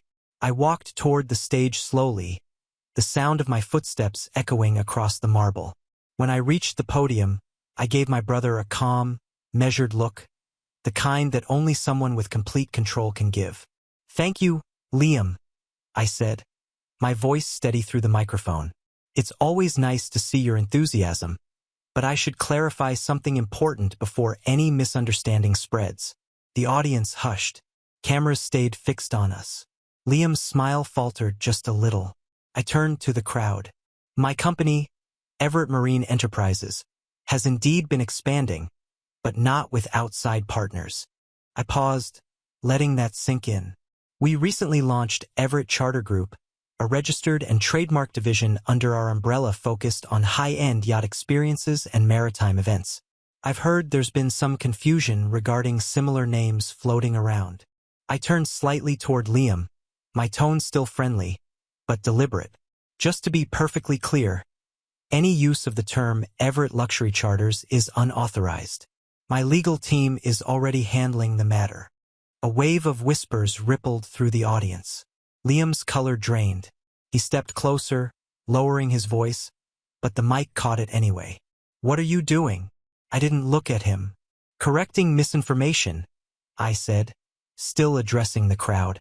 I went on to thank the gala organizers, outline my company's real charity initiatives, including the free sailing programs for underprivileged kids, and ended with a brief statement about integrity in business. By the time I stepped away, the applause was thunderous, polite, and unmistakably pointed. Liam stood there frozen, microphone in hand, unsure what to say. Tessa looked mortified. One of the investors he'd been charming earlier quietly slipped away from their table. He tried to recover, mumbling something about a misunderstanding, but the damage was already done. The host quickly moved on to the next segment, and the band started playing. For the first time in years, Liam didn't look like the golden boy. He looked small. After the event, he followed me out into the hallway, his face red and voice shaking. "You set me up." I turned slowly. "No, Liam. I gave you a chance to be honest. You just couldn't take it." He clenched his fists but didn't move closer. "You made me look like a fool." "You did that yourself," I said quietly. "You used Mom and Dad, lied about helping them, tried to scam investors under my name. I just told the truth." He stared at me, breathing hard, eyes darting like he was searching for a foothold. "You think you're better than me?" I took a step closer, calm as ever. "No, I think I finally stopped pretending we're the same." For a moment, I thought he might hit me again, but instead he turned and stormed off, shoving through the exit doors into the cold night. The fallout came fast. Within days, word spread that his company had been a sham. Investors demanded refunds, vendors filed complaints, and one of his old creditors reopened a claim. My lawyer quietly forwarded the documentation to assist the authorities with their investigation. As for my parents, they were shaken but grateful. My dad, embarrassed by how easily he'd been manipulated again, told me, "You did what I never could, son. You stopped protecting him from himself." In the weeks that followed, I didn't see or hear from Liam. Tessa left him for good, moving out of their condo and back into her parents' estate. I heard through the grapevine that he'd left town, supposedly to start fresh. Maybe he did, maybe he didn't. Either way, it wasn't my concern anymore. My focus was where it always should have been, forward. My business continued to grow. The charity division took off, attracting real attention and good press. I even started mentoring young entrepreneurs at the marina, teaching them what I wish someone had told me years ago. That success doesn't require anyone's approval, just persistence and self-respect. One afternoon, a few months later, I took the Mariner's Wish out alone. The water was glass smooth, sunlight stretching across it like liquid gold. For the first time in a long time, I felt something close to peace. As the yacht cut through the waves, I thought about everything. The slap, the lawsuit, the humiliation, the slow, careful rebuilding. Every ounce of pain had led to this moment of stillness. In the distance, the horizon blurred into the sky, endless and open-minded. And for the first time in years, I smiled. Not out of pride, not out of victory, but because I finally understood the simplest truth of all. Revenge doesn't come from anger. It comes from freedom, and I had never felt freer. Now on to the next story. Story 5. Hey Reddit, I need to get this off my chest. My name's Ella, and what's about to unfold is something I'm still processing. You ever feel like you've done so much for your family and they turn around and treat you like you're a walking ATM? Well, let me take you back to when it all started. For context, I'm in my late 20s and I have a decent job in tech. It's not glamorous, but it pays well enough that I can travel, indulge a little, and keep my life relatively stress-free.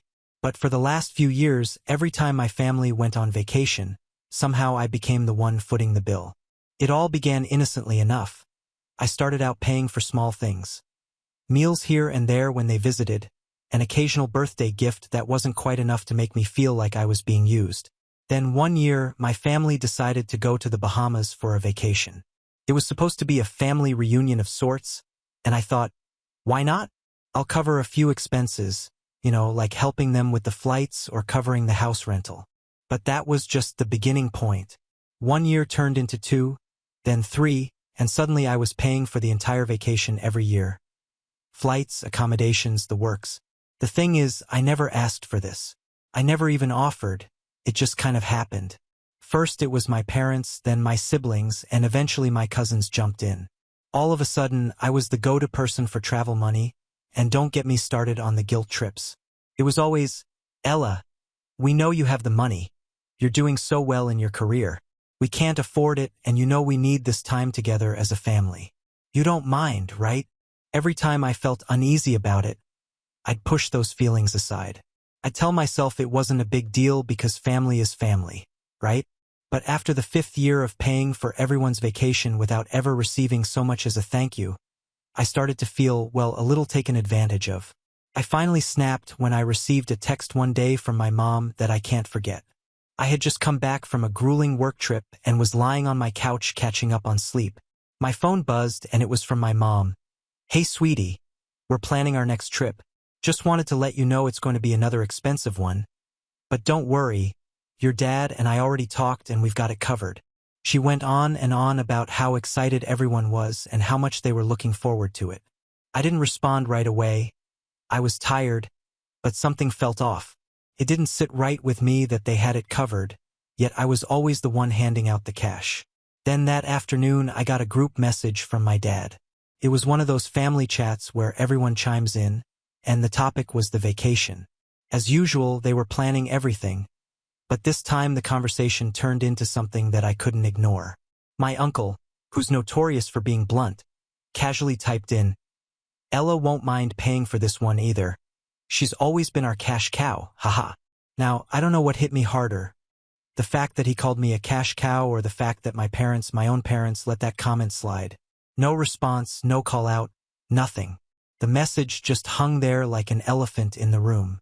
They didn't even acknowledge it, and here I was, the one who had been paying for the trips for years, and this was the thanks I got. For a minute I was in shock. I reread the message a few times and it hit me like a ton of bricks. They were all in on it. They didn't see me as family. They saw me as a walking bank. It was like I'd been hit by a wave of realization. My generosity was being taken for granted. I didn't respond to the message. I just stared at the screen, my mind racing. That's when I made a decision. I was going to let them pay for this vacation themselves. I didn't tell anyone what I was planning. I didn't even hint at it. I just stayed silent, waiting for them to come to me when the time came. Fast forward to the day the next trip was supposed to be booked. My mom texted me again. Hey Ella, we're all set for the Bahamas next month. We were thinking of upgrading to a bigger house and we were hoping you could help with the extra expenses. We really need this getaway. The message was full of the usual guilt, but this time I didn't respond right away. I waited a few hours, and then I did something I never thought I'd do. I sent them a message.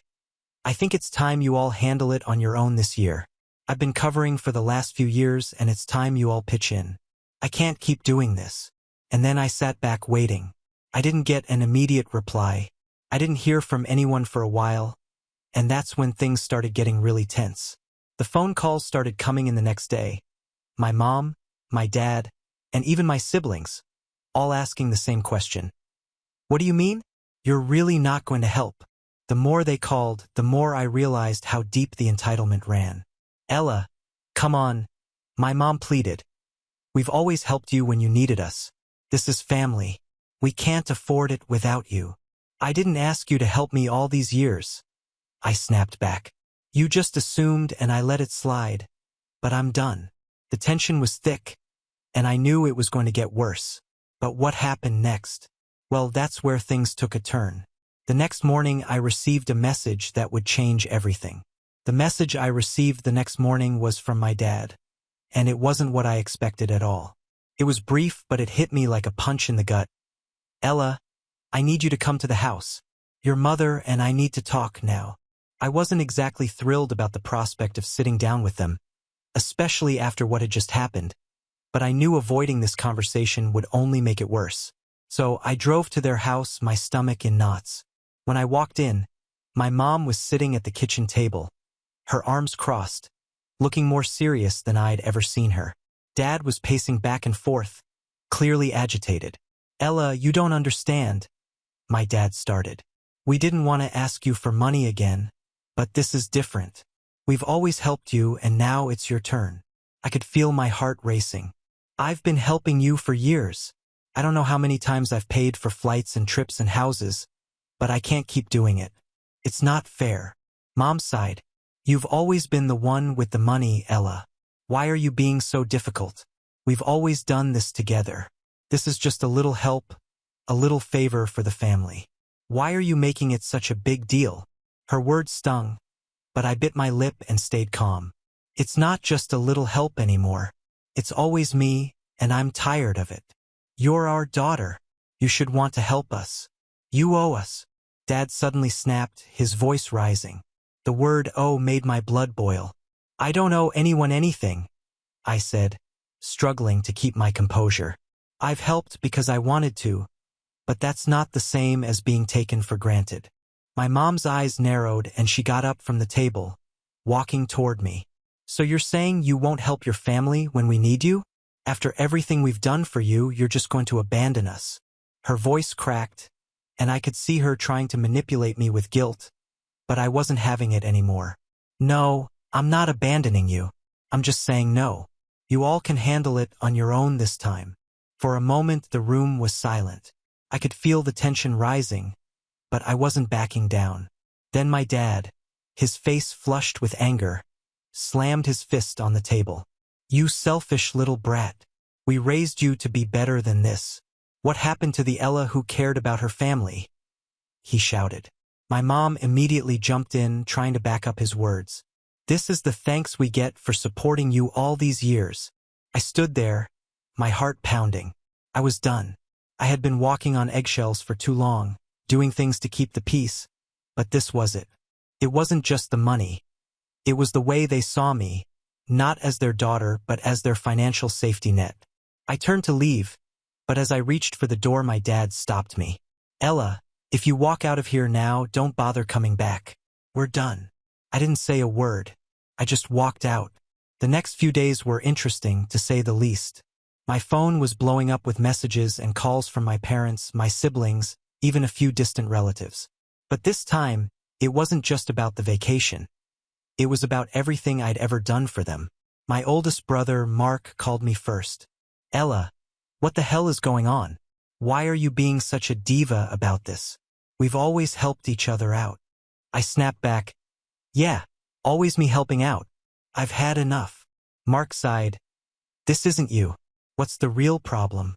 Why are you being like this? I wasn't going to let him gaslight me into thinking I was in the wrong, so I laid it out. The real problem is that every time we go on vacation, I end up paying for everything and no one even cares. I've been the family ATM for years, and you all just assume I'll cover it. I could hear the hesitation in his voice. But we're family, Ella. You're supposed to help. Family help family. I couldn't help myself. You know what's funny? You've never helped me when I needed it.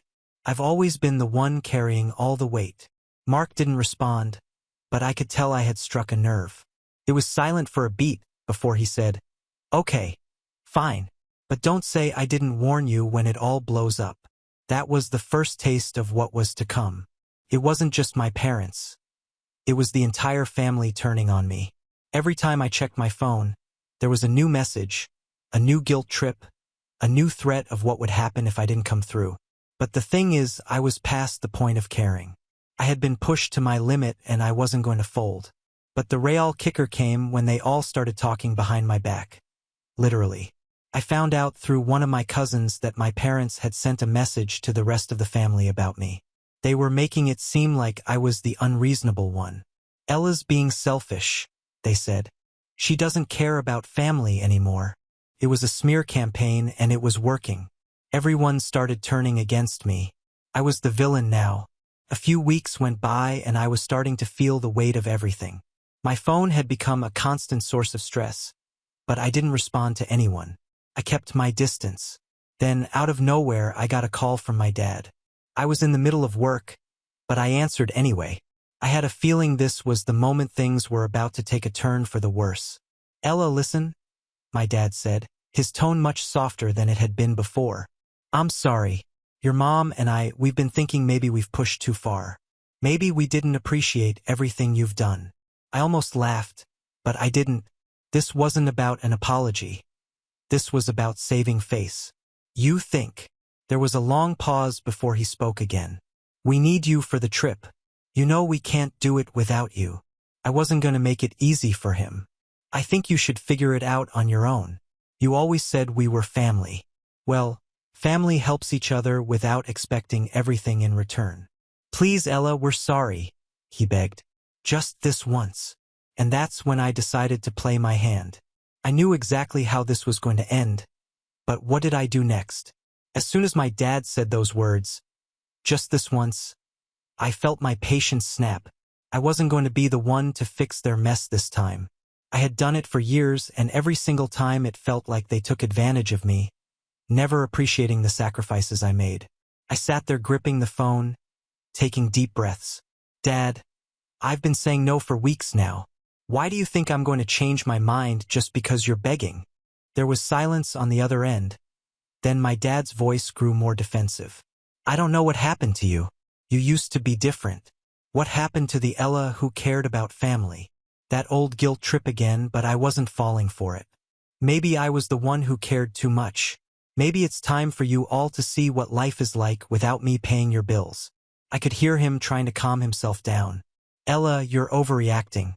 We're just asking for help with a trip. We've done so much for you." "Done for me?" I shot back. "I've done more for you than you've ever done for me. I paid for your vacations, your bills, your new car, and now suddenly I'm the one being selfish because I'm not going to fund your next trip?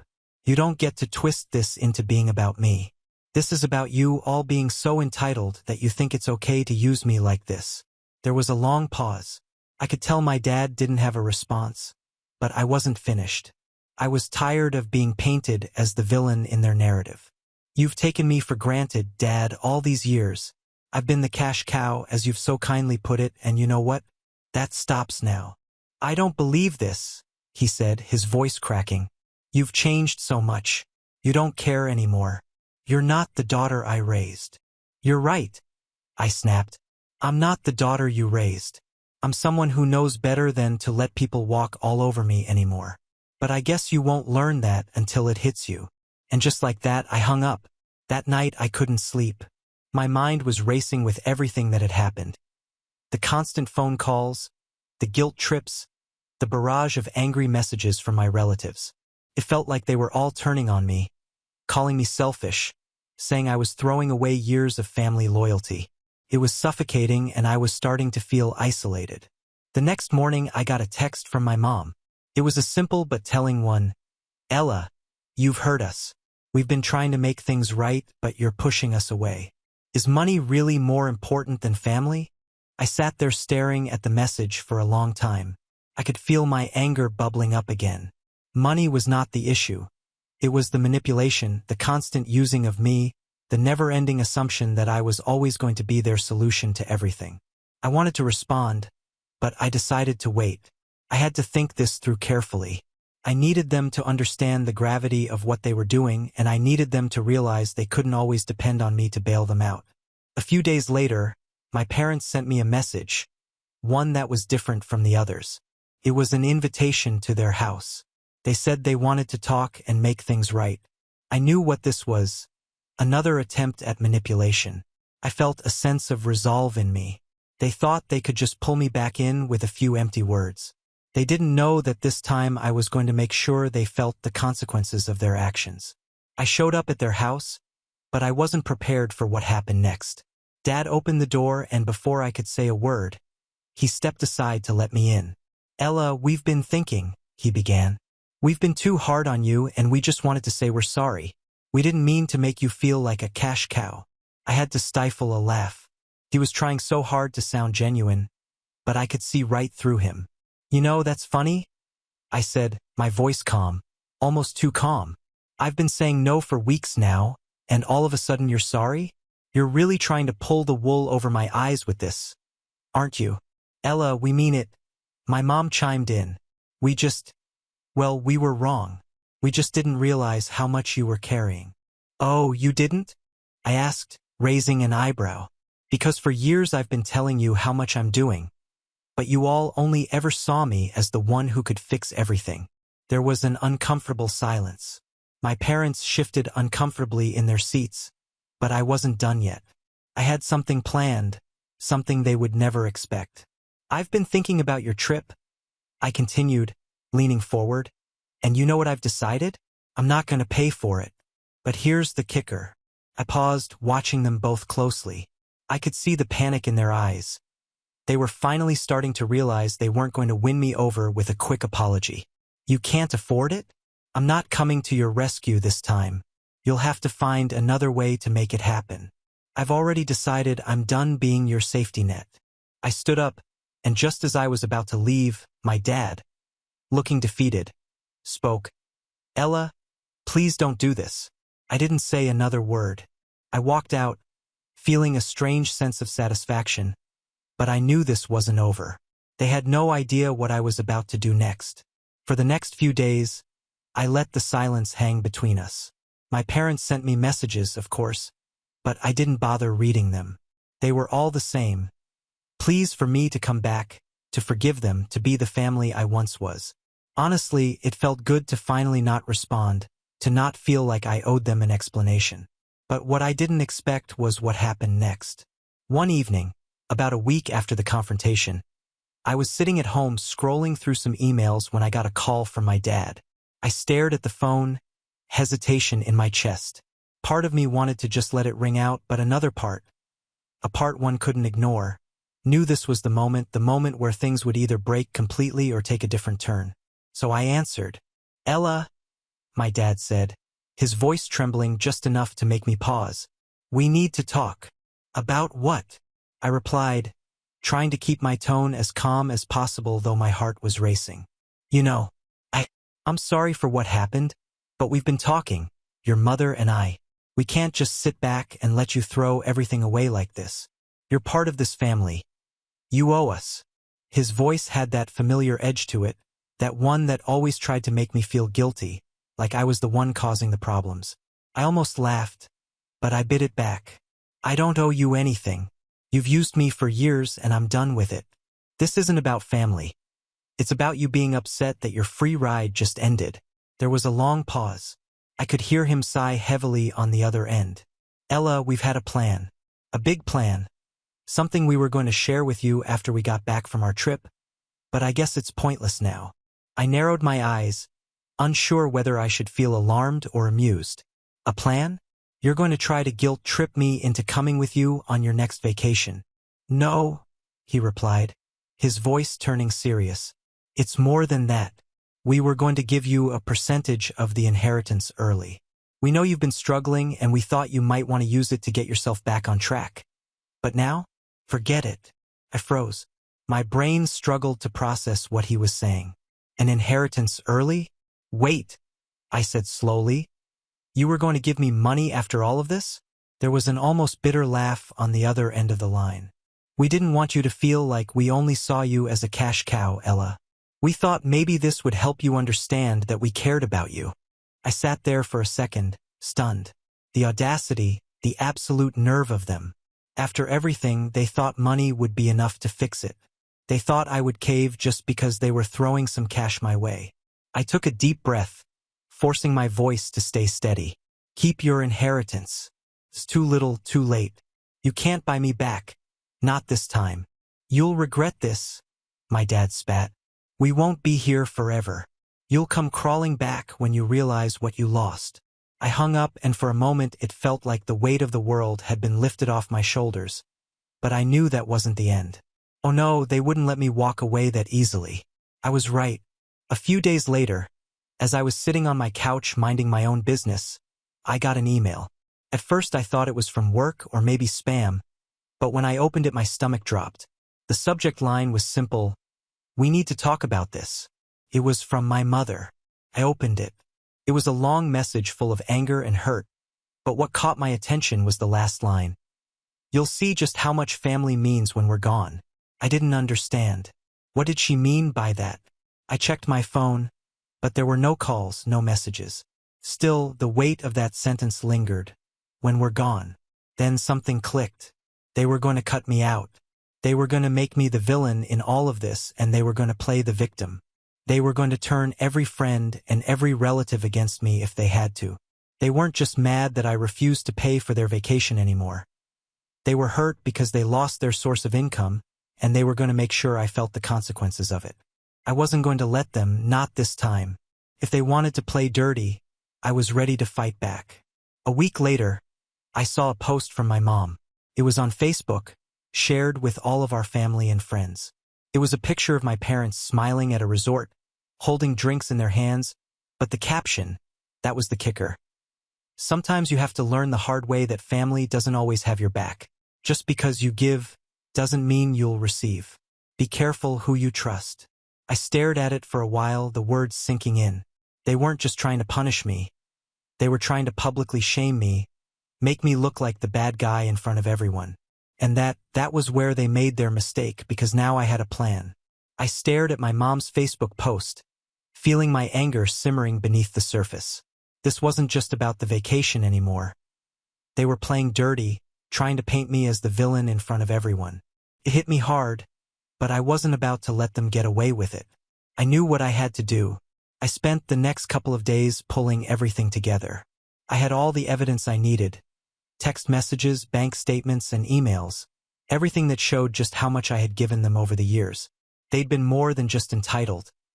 They'd been manipulative, using guilt to get me to pay for their vacations, their bills, everything.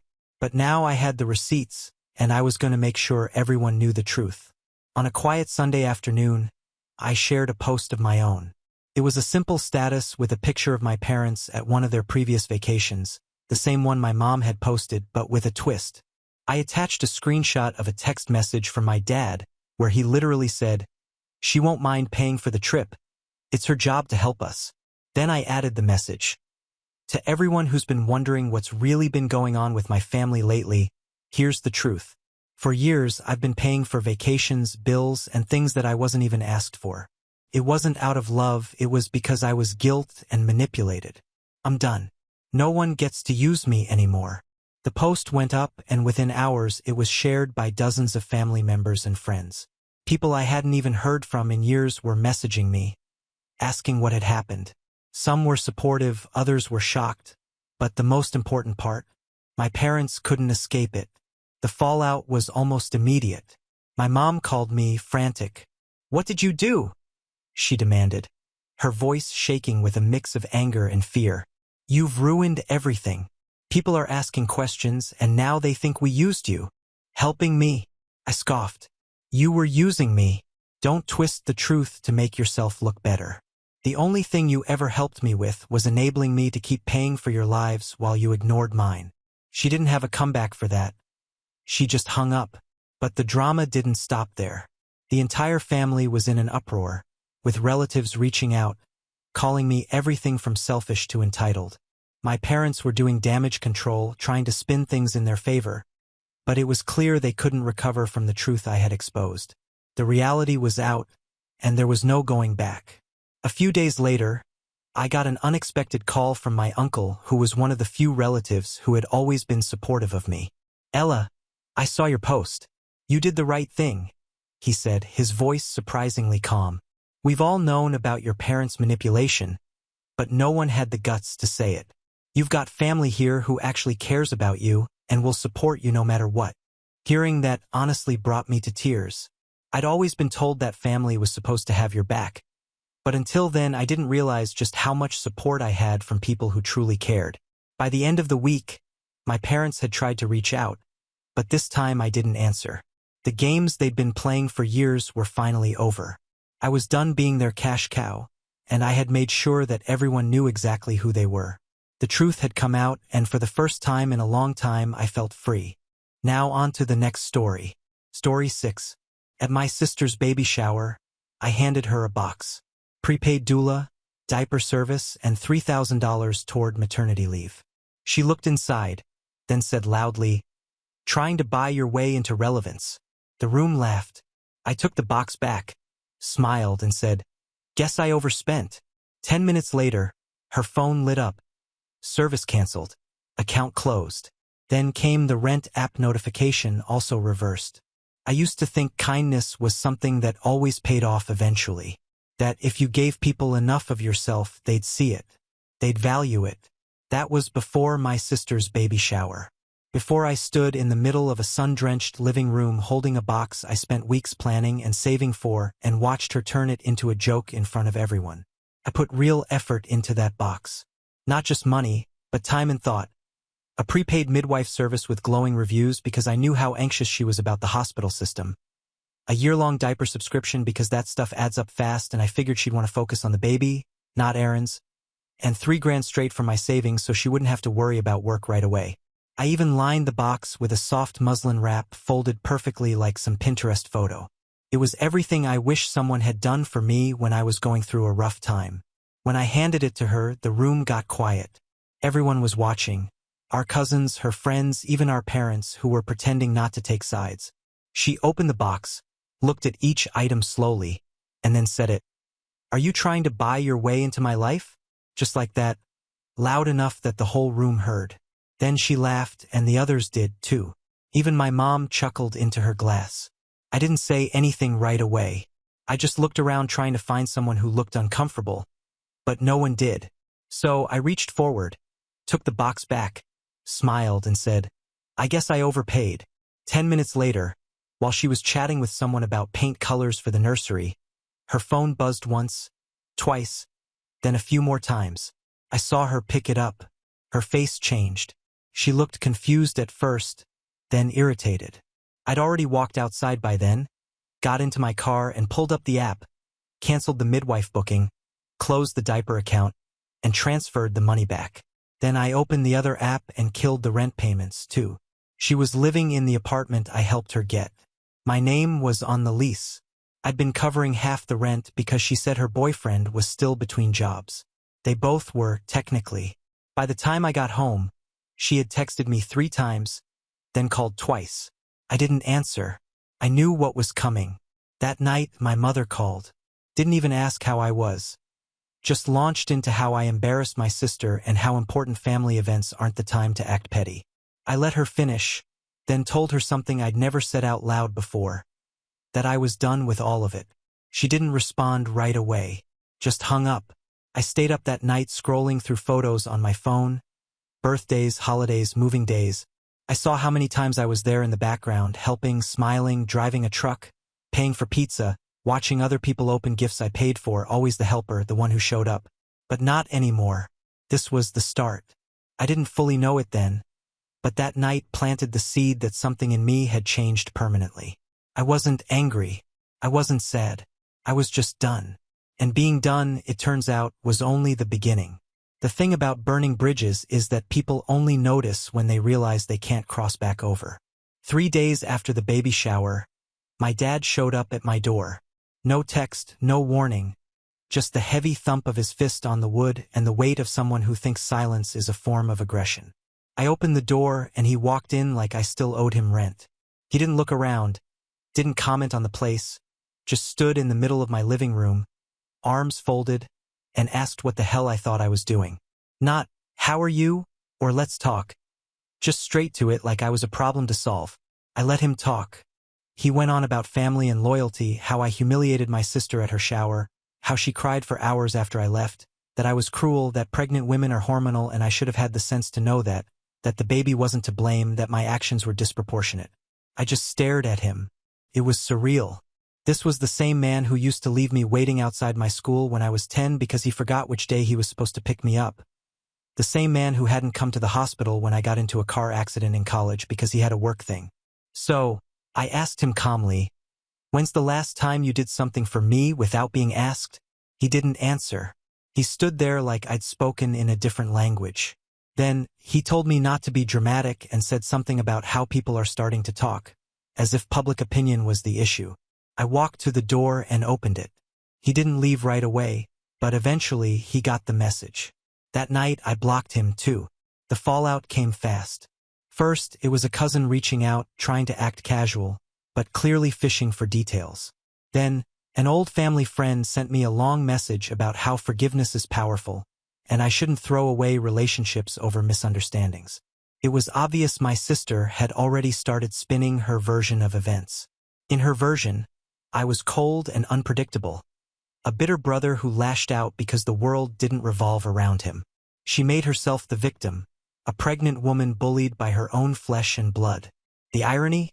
No one had asked me a single question. Not one person wanted to hear what led to that moment. They just took her word and ran with it. So I made a decision. I stopped answering anyone. If they wanted to believe I was the villain, fine. Let them. I leaned into it. No more emergency loans. No more driving across town to fix something someone else broke. No more being the fallback guy. I didn't just stop helping them. I stopped being available to anyone at work. People noticed. I stopped staying late. Stopped covering for coworkers who showed up hungover. Stopped organizing birthday lunches. One guy joked that I was having a midlife crisis. Another said I seemed colder. They weren't wrong. I started small. Ignored a text from a friend asking for help moving. Then declined a birthday invite I'd usually go to out of obligation. I canceled the trip I was planning with someone who always forgot their wallet. I unfollowed people, deleted numbers. Every time I did it, it got easier, cleaner, and then out of nowhere, the baby came early. I didn't hear about it from my sister or my mom or my dad. I found out because my aunt posted a picture on Facebook and tagged my sister. A grainy shot of a hospital room, a newborn swaddled in pale blue. The caption read something like, "Welcome to the world. Little miracle." I didn't feel anything. No tug in the chest. No pang of guilt. Just a quiet certainty. They didn't want me there, so I stayed away. 2 days later, my mom called. I didn't answer. Then came a voicemail. Then another. By the 5th, I finally listened. Her voice was tight, trying to sound composed, but I could hear the edge. She said we needed to talk, that there were things we needed to clear up, that it was time to put this behind us. I didn't call her back. Then came the message from my sister's boyfriend. It was short, aggressive. He said if I didn't step up and do the right thing, they'd make sure I couldn't show my face at another family event without people knowing what kind of person I really was, that I was selfish, vengeful, a coward. I saved the message, didn't respond, but I knew what was coming next. They weren't done. Not by a long shot. A week after the baby was born, I got a letter in the mail. A real letter. No return address, just my name, handwritten, almost shaky, like someone did it in a rush or with too much emotion behind it. Inside was a printed photo of the baby. No note, no explanation, just the photo. I stared at it for a minute, then slid it into the trash unopened. That might sound cold, but by then I had already accepted what this was. Not a family dispute, not a misunderstanding. This was war, and it had rules I'd never played by before. A day later, someone tried to log into one of my accounts. I got a password reset email from my bank, then my Netflix, then my Amazon. I guess my sister or her boyfriend or maybe even one of the cousins, someone who had access to my Wi-Fi once or borrowed my phone at some point. I spent the night locking everything down. New passwords, two-factor authentication. I even called the bank to put a flag on my account. It wasn't paranoia. They were already playing dirty. A few days after that, my landlord texted me. He said he got a call from someone claiming to be me, asking about the terms of my lease. When he wouldn't give any info, they tried asking about subletting. They even asked if someone else could move in using my name. I told him to ignore it, thanked him for letting me know, and added another lock to my front door that night. Then came the real punch, my job. I was called into HR on a Tuesday. They'd gotten an anonymous email claiming I had anger issues, that I'd made threats against my family, and that someone feared I might act out at work. It was full of vague accusations. Nothing specific, nothing actionable, but just enough to make the company cover its bases. I wasn't suspended or fired, just spoken to, but the damage was done. People at the office started treating me differently, like I might snap at any moment, like I wasn't the guy who used to organize the charity raffles and bake sales. I was now the guy with issues. I knew where it came from. I knew it was deliberate. My sister wasn't just hurt. She wanted to destroy me. So I decided something. I wasn't going to play defense anymore. I was done being cornered. That weekend, I drove to the apartment where my sister and her boyfriend were staying. I didn't knock. I didn't even get out of the car. I parked across the street and sat there for 10 minutes just watching. When I got home, I pulled out the lease documents, the ones I'd signed, the ones where my name was still on the property. I made a few calls, started the paperwork to remove myself from the lease. I wasn't just cutting them off financially. I was erasing the part of my life where they even existed. Then I pulled out an old hard drive loaded with photos, documents, backup files, years of birthdays, texts, screenshots. I started organizing everything, not because I needed proof of anything, but because I finally understood something. I was the only one who had kept records. They relied on the assumption that I'd always be the quiet, generous one. Not anymore. The night I filed the formal termination for my financial ties to them, I slept better than I had in months. And when I woke up the next morning, there were no texts, no calls, no emails, just silence. But it wasn't peace because they weren't done. And the next time they came for me, they wouldn't come quietly. It wasn't subtle. I came out of work and saw the back window of my car was smashed in. Glass everywhere. Nothing taken. Not even my gym bag or the loose change in the console.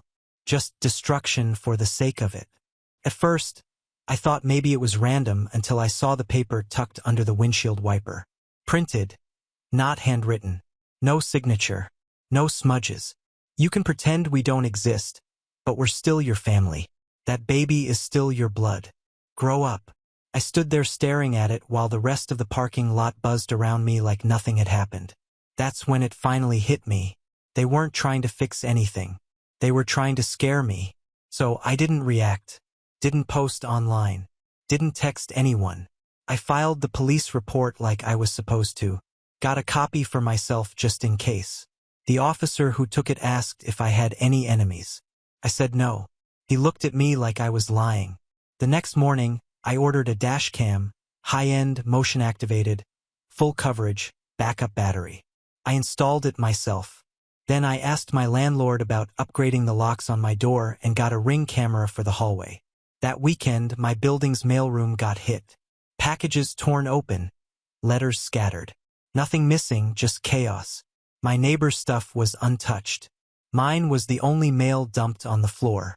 Half of it stepped on. A card from a client, an energy bill, and an envelope with no return address that just said, "Family doesn't give up. Why do you?" I saved it, logged everything in a folder on my computer. Photos, messages, dates, times, not because I wanted revenge, but because I wanted to be ready for whatever came next. Then my mom called. She left a voicemail. Her voice didn't sound angry or even disappointed. It just sounded tired. She said she didn't know who I'd become, that I'd always been the good one, the stable one, that she couldn't understand why I was suddenly so cold. She said my sister was having a hard time, and that I needed to grow up and stop acting like I was the only one who'd ever been hurt. She called what happened at the shower a bad moment. A bad moment, like it was some awkward comment at a dinner party and not a public humiliation followed by coordinated harassment. I played the voicemail twice. Then I saved that, too. A couple days later, someone tried to log into one of my old accounts. My old Netflix, then my Amazon, then a utility account I hadn't touched in months. I got alerts for password resets one after the other. Someone was trying to get into anything with my name on it. I locked everything down again, changed every password, set up new recovery emails, froze my credit, called my bank just in case. That night, I stayed up until 3 a.m. sorting through all the old family group texts. I screenshotted every message where I'd offered help, lent money, driven someone somewhere, fixed something, given something. It was like watching myself from a distance, the guy who always said yes. I didn't recognize him anymore. The final hit came a few days later. I was called into HR at work. They said they received an anonymous email, a long one. It claimed I was unstable, that I had anger issues, that I'd threatened my family, that someone feared I might bring those issues into the workplace. It was written just vague enough to sound serious. HR said they didn't believe it, but they had to talk to me, had to document it just in case. They told me not to worry, but of course I did. Reputation is currency, and mine had just taken a hit. After that, people at work looked at me differently. Not in an obvious way, but I felt it. Less eye contact, shorter conversations, fewer invites to lunch. One guy even asked me if everything was okay at home, and I couldn't tell if he was being kind or fishing for gossip. That night, I sat in the dark with my laptop and opened a new folder. I named it Evidence. Inside it, I saved everything. Every screenshot, every voicemail, every printed photo. I wasn't saving it for court. Not yet. I was saving it because for the first time in my life, I finally realized something. They didn't just want me to come back. They wanted me to kneel. So, I did the one thing I knew they'd never expect. I called the lawyer. I laid everything out. The harassment, the vandalism, the messages, the work situation. I didn't say I wanted to sue. I said I wanted options. She told me I wasn't overreacting. That I'd done the right thing documenting everything. That if this escalated, I had a case. And then she said something that stuck with me. Sometimes you have to burn the village to rebuild it. So I made a list. And the first name on it wasn't my sister's. It was my mother's. By the time I walked into the lawyer's office again, I wasn't asking questions anymore. I came with answers. I had spent the last few days going through everything. Messages from old phones, deleted chats I pulled from backups, even my mom's emails from when I used to help her with her taxes. The story they were building about me. Angry, unstable, dangerous, it was all narrative and I was going to destroy it. I told the lawyer I wanted to take legal steps to protect myself. I didn't just want restraining orders. I wanted a formal disassociation. I asked about ways to sever ties financially and legally. I'd already taken my name off the lease, but I wanted to make it official in every way. No more emergency contacts, no shared accounts, no insurance ties, nothing. She nodded and said, "We begin."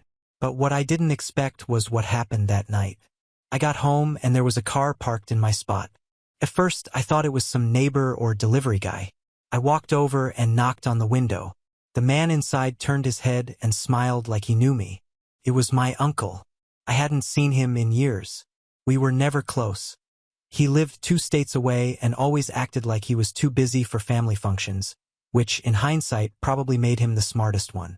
He stepped out of the car and handed me a flash drive. No explanation, just said, "You'll want to see what's on this." Then he got back in and drove off. I stood in my apartment for 10 minutes just holding the thing, wondering what the hell was happening. When I plugged it in, I found dozens of files. Videos, audio clips, screenshots, emails. Turns out my uncle had been watching all of this unfold from a distance. He didn't like what he saw. And apparently he had access to an old group chat my mom and sister used to complain about me. He had kept records. He didn't trust them either. There were voice messages of my mom laughing about how soft I'd become, about how easy it was to make me do things. My sister mocking how I always showed up like a desperate puppy. My dad saying I'd never have a real family because I was too wrapped up in everyone else's. There was even a recording of them discussing what to say in the email to my job, which, as it turned out, was written by my sister's boyfriend and sent from a burner email they thought couldn't be traced. I sat there listening to it all, and for the first time in weeks, I wasn't angry. I was calm because now I had leverage. I called the lawyer the next day and told her I had proof of coordinated harassment. She told me this changed everything, that we could press charges, that we could make formal demands, that I could go public if I wanted. But I didn't want a headline. I wanted control. So I made a decision, a cold one. I wrote a letter to each of them, my parents, my sister, her boyfriend. I didn't threaten. I didn't plead. I stated the facts. I told them what I had. I told them what would happen if they continued. I attached one audio clip to each envelope. Just the taste. Then I ended the letter with a sentence I knew they'd understand. I am not part of this family anymore. I mailed the letters and left town for a week. Turned my phone off. No email, no social media. When I got back, there were no messages, no letters, no mysterious packages. But there was one voicemail. It was my mother. Her voice was shaking. She said she didn't know he had recorded them, that it was all just venting, that she never meant for things to go so far, that they were scared now, that they wanted to talk. I didn't call her back. I sat at my kitchen table, played the message again, and realized something. They didn't want me to forgive them. They just wanted me quiet. And this time, they weren't going to get what they wanted. I expected more chaos, more attacks, more attempts to claw their way back into my life through guilt or manipulation. But after I sent those letters and dropped off the grid, everything just stopped. No one showed up. No one called. No cousin reached out just to check in.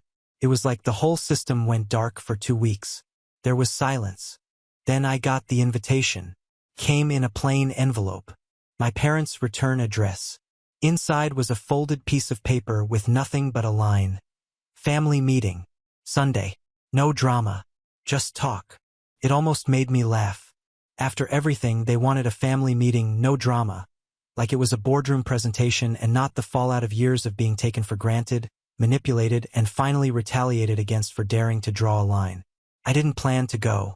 But the night before, I sat in my apartment and thought about that baby, my nephew. A kid who didn't choose any of this, who was being raised by people I couldn't trust in a family that used kindness as leverage. And I realized something. Maybe it wasn't about showing them anything anymore. Maybe it was about showing me that I meant what I said. So I showed up. Sunday, 4 p.m., my parents' house. I parked on the street, walked up the driveway, and rang the bell. My dad opened the door, stepped aside without saying a word. Inside, everyone was already there. My mom, my sister, her boyfriend, even my uncle, which surprised me, though maybe it shouldn't have. He didn't say much, just nodded when I walked in. The tension in the room was thick, but no one raised their voice. No one played the victim. This time they knew better. My mom tried first, said they had made mistakes, that things had spiraled, that no one expected it to go that far, that families hurt each other sometimes but always find their way back. My dad didn't say much, just nodded along. My sister barely looked at me. Her boyfriend stared at the floor. Then they asked what I wanted. I told them I wasn't here to forgive them. I wasn't here to hug it out. I wasn't here to help with the baby or the rent or anything else. I told them I didn't owe them anything anymore and that any relationship with me from now on would be on my terms. Terms they'd follow or they'd never hear from me again. I laid it out like a contract. No more requests for money ever. No surprise visits, no guilt trips, no whisper campaigns behind my back. And above all, respect. Not just when things were going well, always. My sister tried to speak. I cut her off. You burned me, and then you tried to bury me. I'm still standing. So from now on, you treat me like someone who matters. Or you stay out of my way. They didn't argue. They didn't protest. They knew I had everything. The recordings, the screenshots, the truth. When I stood to leave, no one followed. No one begged me to stay. I got in my car and drove home with the windows down. Not because it was a symbolic gesture or anything. I just wanted to feel the air. That was 6 months ago. Since then, things have been quiet. No one's asked for anything. No one's pushed back. They invite me to family things but never expect a yes. They don't speak for me anymore. They don't twist the story. If they talk about me behind my back now, They do it with caution because they know what happens if they don't. Now they respect me. They fear me maybe a little. But most importantly, for the first time in my life, I respect me and I'm not going back. Now on to the next story. Story 7. On vacation in Tahiti, my family started complaining because I didn't do what they wanted, so I flew away and left them there without money. I was laughing, and it was incredible. I'll be the first to admit that I may have overcompensated. But when I got my big promotion at work, I wanted to do something special for my family.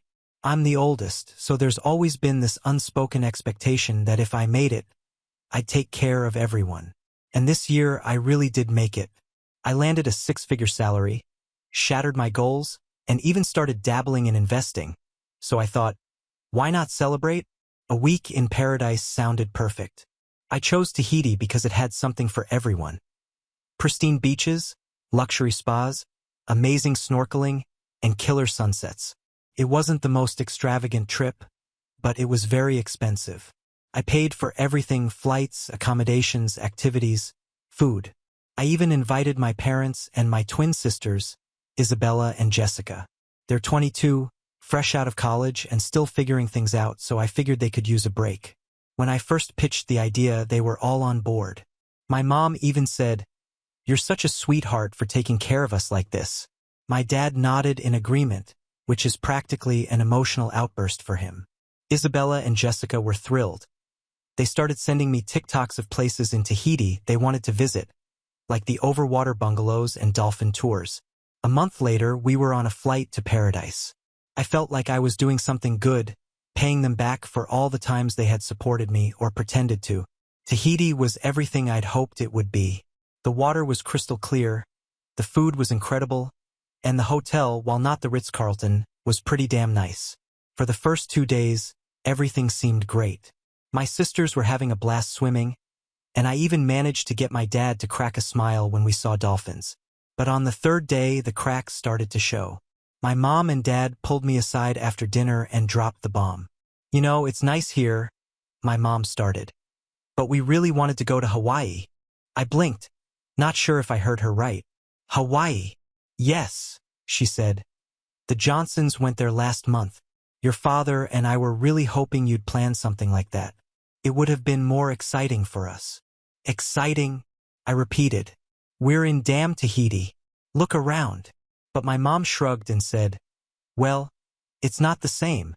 The Johnsons said the luau in Hawaii were amazing, and they got to see Pearl Harbor." At first, I thought it was a joke, but the more they talked, the clearer it became. They weren't thrilled with the trip.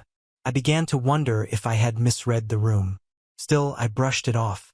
I wasn't going to let a little grumbling ruin the vacation, or so I thought. It only got worse from there. The next morning, I tried to reset the mood.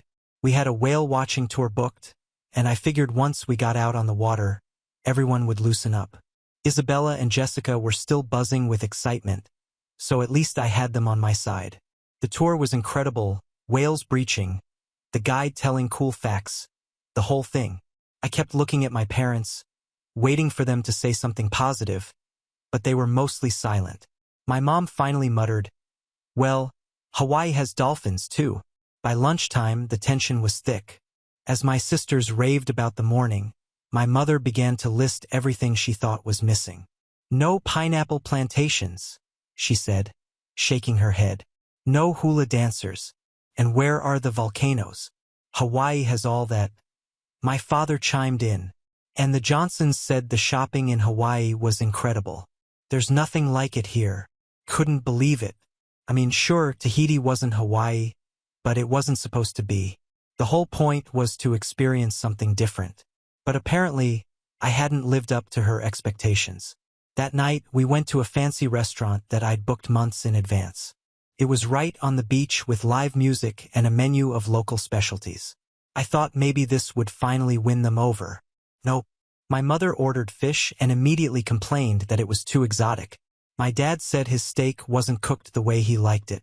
Meanwhile, Isabella and Jessica were having the time of their lives, taking pictures of their food and the sunset. After dinner, my parents cornered me in the lobby of the hotel. "You know," my mom said, "if you're doing so well now, Maybe you could help out a little more. What do you mean?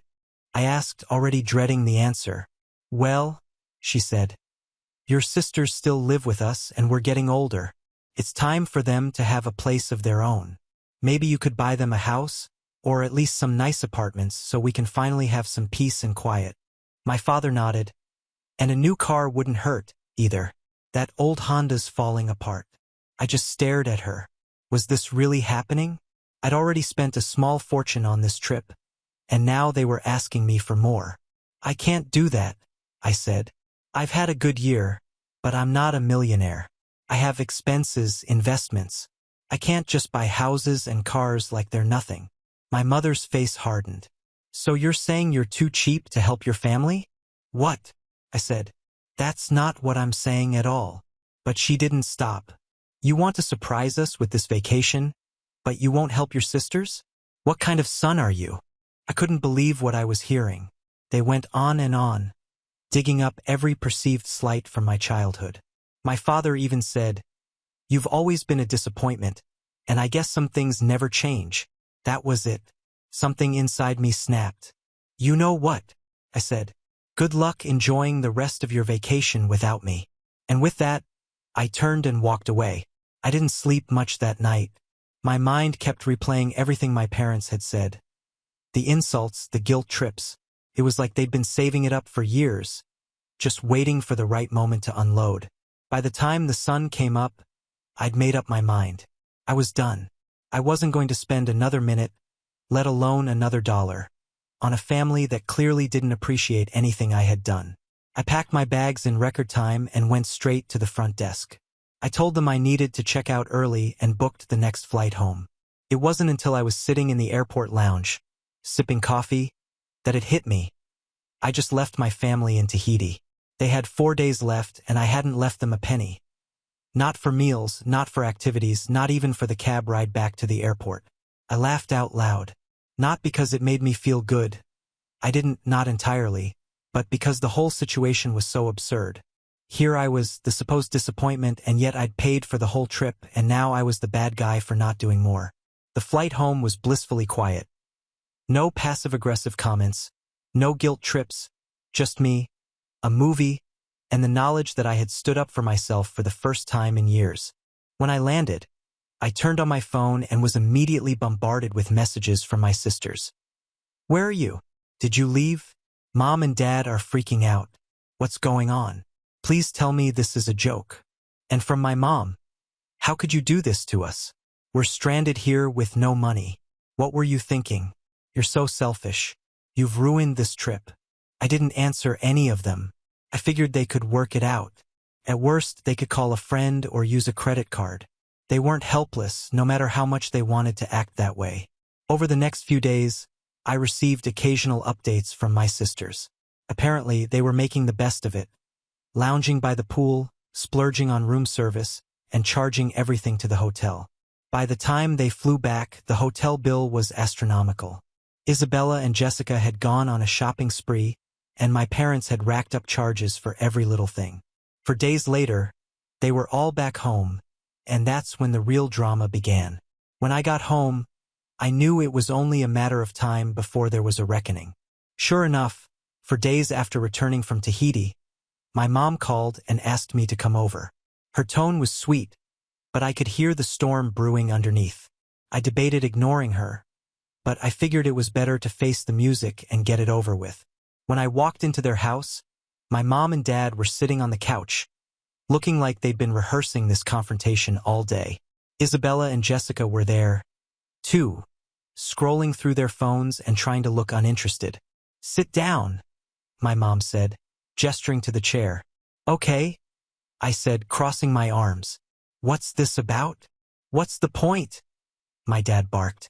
You left us in a foreign country with no money. You had credit cards. I shot back. That's not the point. My mother cut in. We had to call our friends to wire us money just to pay the hotel bill. Do you have any idea how embarrassing that was? Oh, I can imagine, I said, trying not to laugh. And your sisters, she continued, were left with no spending money. How could you do that to them? Wait, I said. turning to Isabella and Jessica. You two went shopping, didn't you? And ordered room service every day. Jessica shrugged. We figured you'd cover that. You invited us. Remember? Couldn't believe it. They didn't even see what they'd done wrong. I spent tens of thousands on this trip, I said. Tens of thousands. And you all complained the whole time because it wasn't Hawaii. Then you called me cheap and selfish for not buying houses and cars and God knows what else. What did you expect me to do? We expected you to act like family, my father said. Really? I snapped. Because family doesn't call you a disappointment or a loser when you try your best. Family doesn't treat you like an ATM machine. There was a tense silence, and then my mother said, We just thought you'd want to help us. You've always been so generous. That's the problem, I said. I've been too generous. I gave you everything I could on this trip, and it still wasn't enough. So I left, and honestly, I don't regret it. My dad slammed his hand down on the coffee table. You think you're better than us now, don't you? Just because you make a little money? I don't think I'm better, I said. I just think I deserve some respect. And if you can't give me that, then I don't need to be here. I got up to leave, but then my mom hit me with something I didn't see coming. Wait, she said. Before you go, we need to show you something. She pulled out her phone and started scrolling, then handed it to me. On the screen was a picture of a brand new Mercedes parked in her driveway. Are you kidding me? I said. We had to get it, my dad said. The Honda was falling apart, and since you wouldn't help, we used the money your grandma left us. The thing is, my grandmother had left that money to all of us, including me, Isabella, and Jessica. It was supposed to be split evenly, but obviously it wasn't. I stared at the picture of the Mercedes on my mom's phone, my jaw clenching. Gram left that money for all of us, I said, my voice cold. Well, we needed it, my father replied. You're doing fine without it, anyway. Why shouldn't we use it? Before I could answer, Isabella chimed in. Actually, that's not the whole story. She looked at Jessica, who looked uncomfortable. What do you mean? I asked, narrowing my eyes. Isabella hesitated, then said, Mom and Dad didn't just use Graham's money for the car. They also used some of it to pay the hotel bill after you left. What? Jessica jumped in, obviously upset. We only found out because Isabella overheard them on the phone with the bank. They emptied out almost the entire account. Wait a minute, I said, trying to process this. The account was supposed to be divided equally? You two didn't get anything? Jessica shook her head. Nope. And when we asked, they said we didn't need the money right now and that it was for the greater good of the family. I turned back to my parents, angry. So let me get this straight.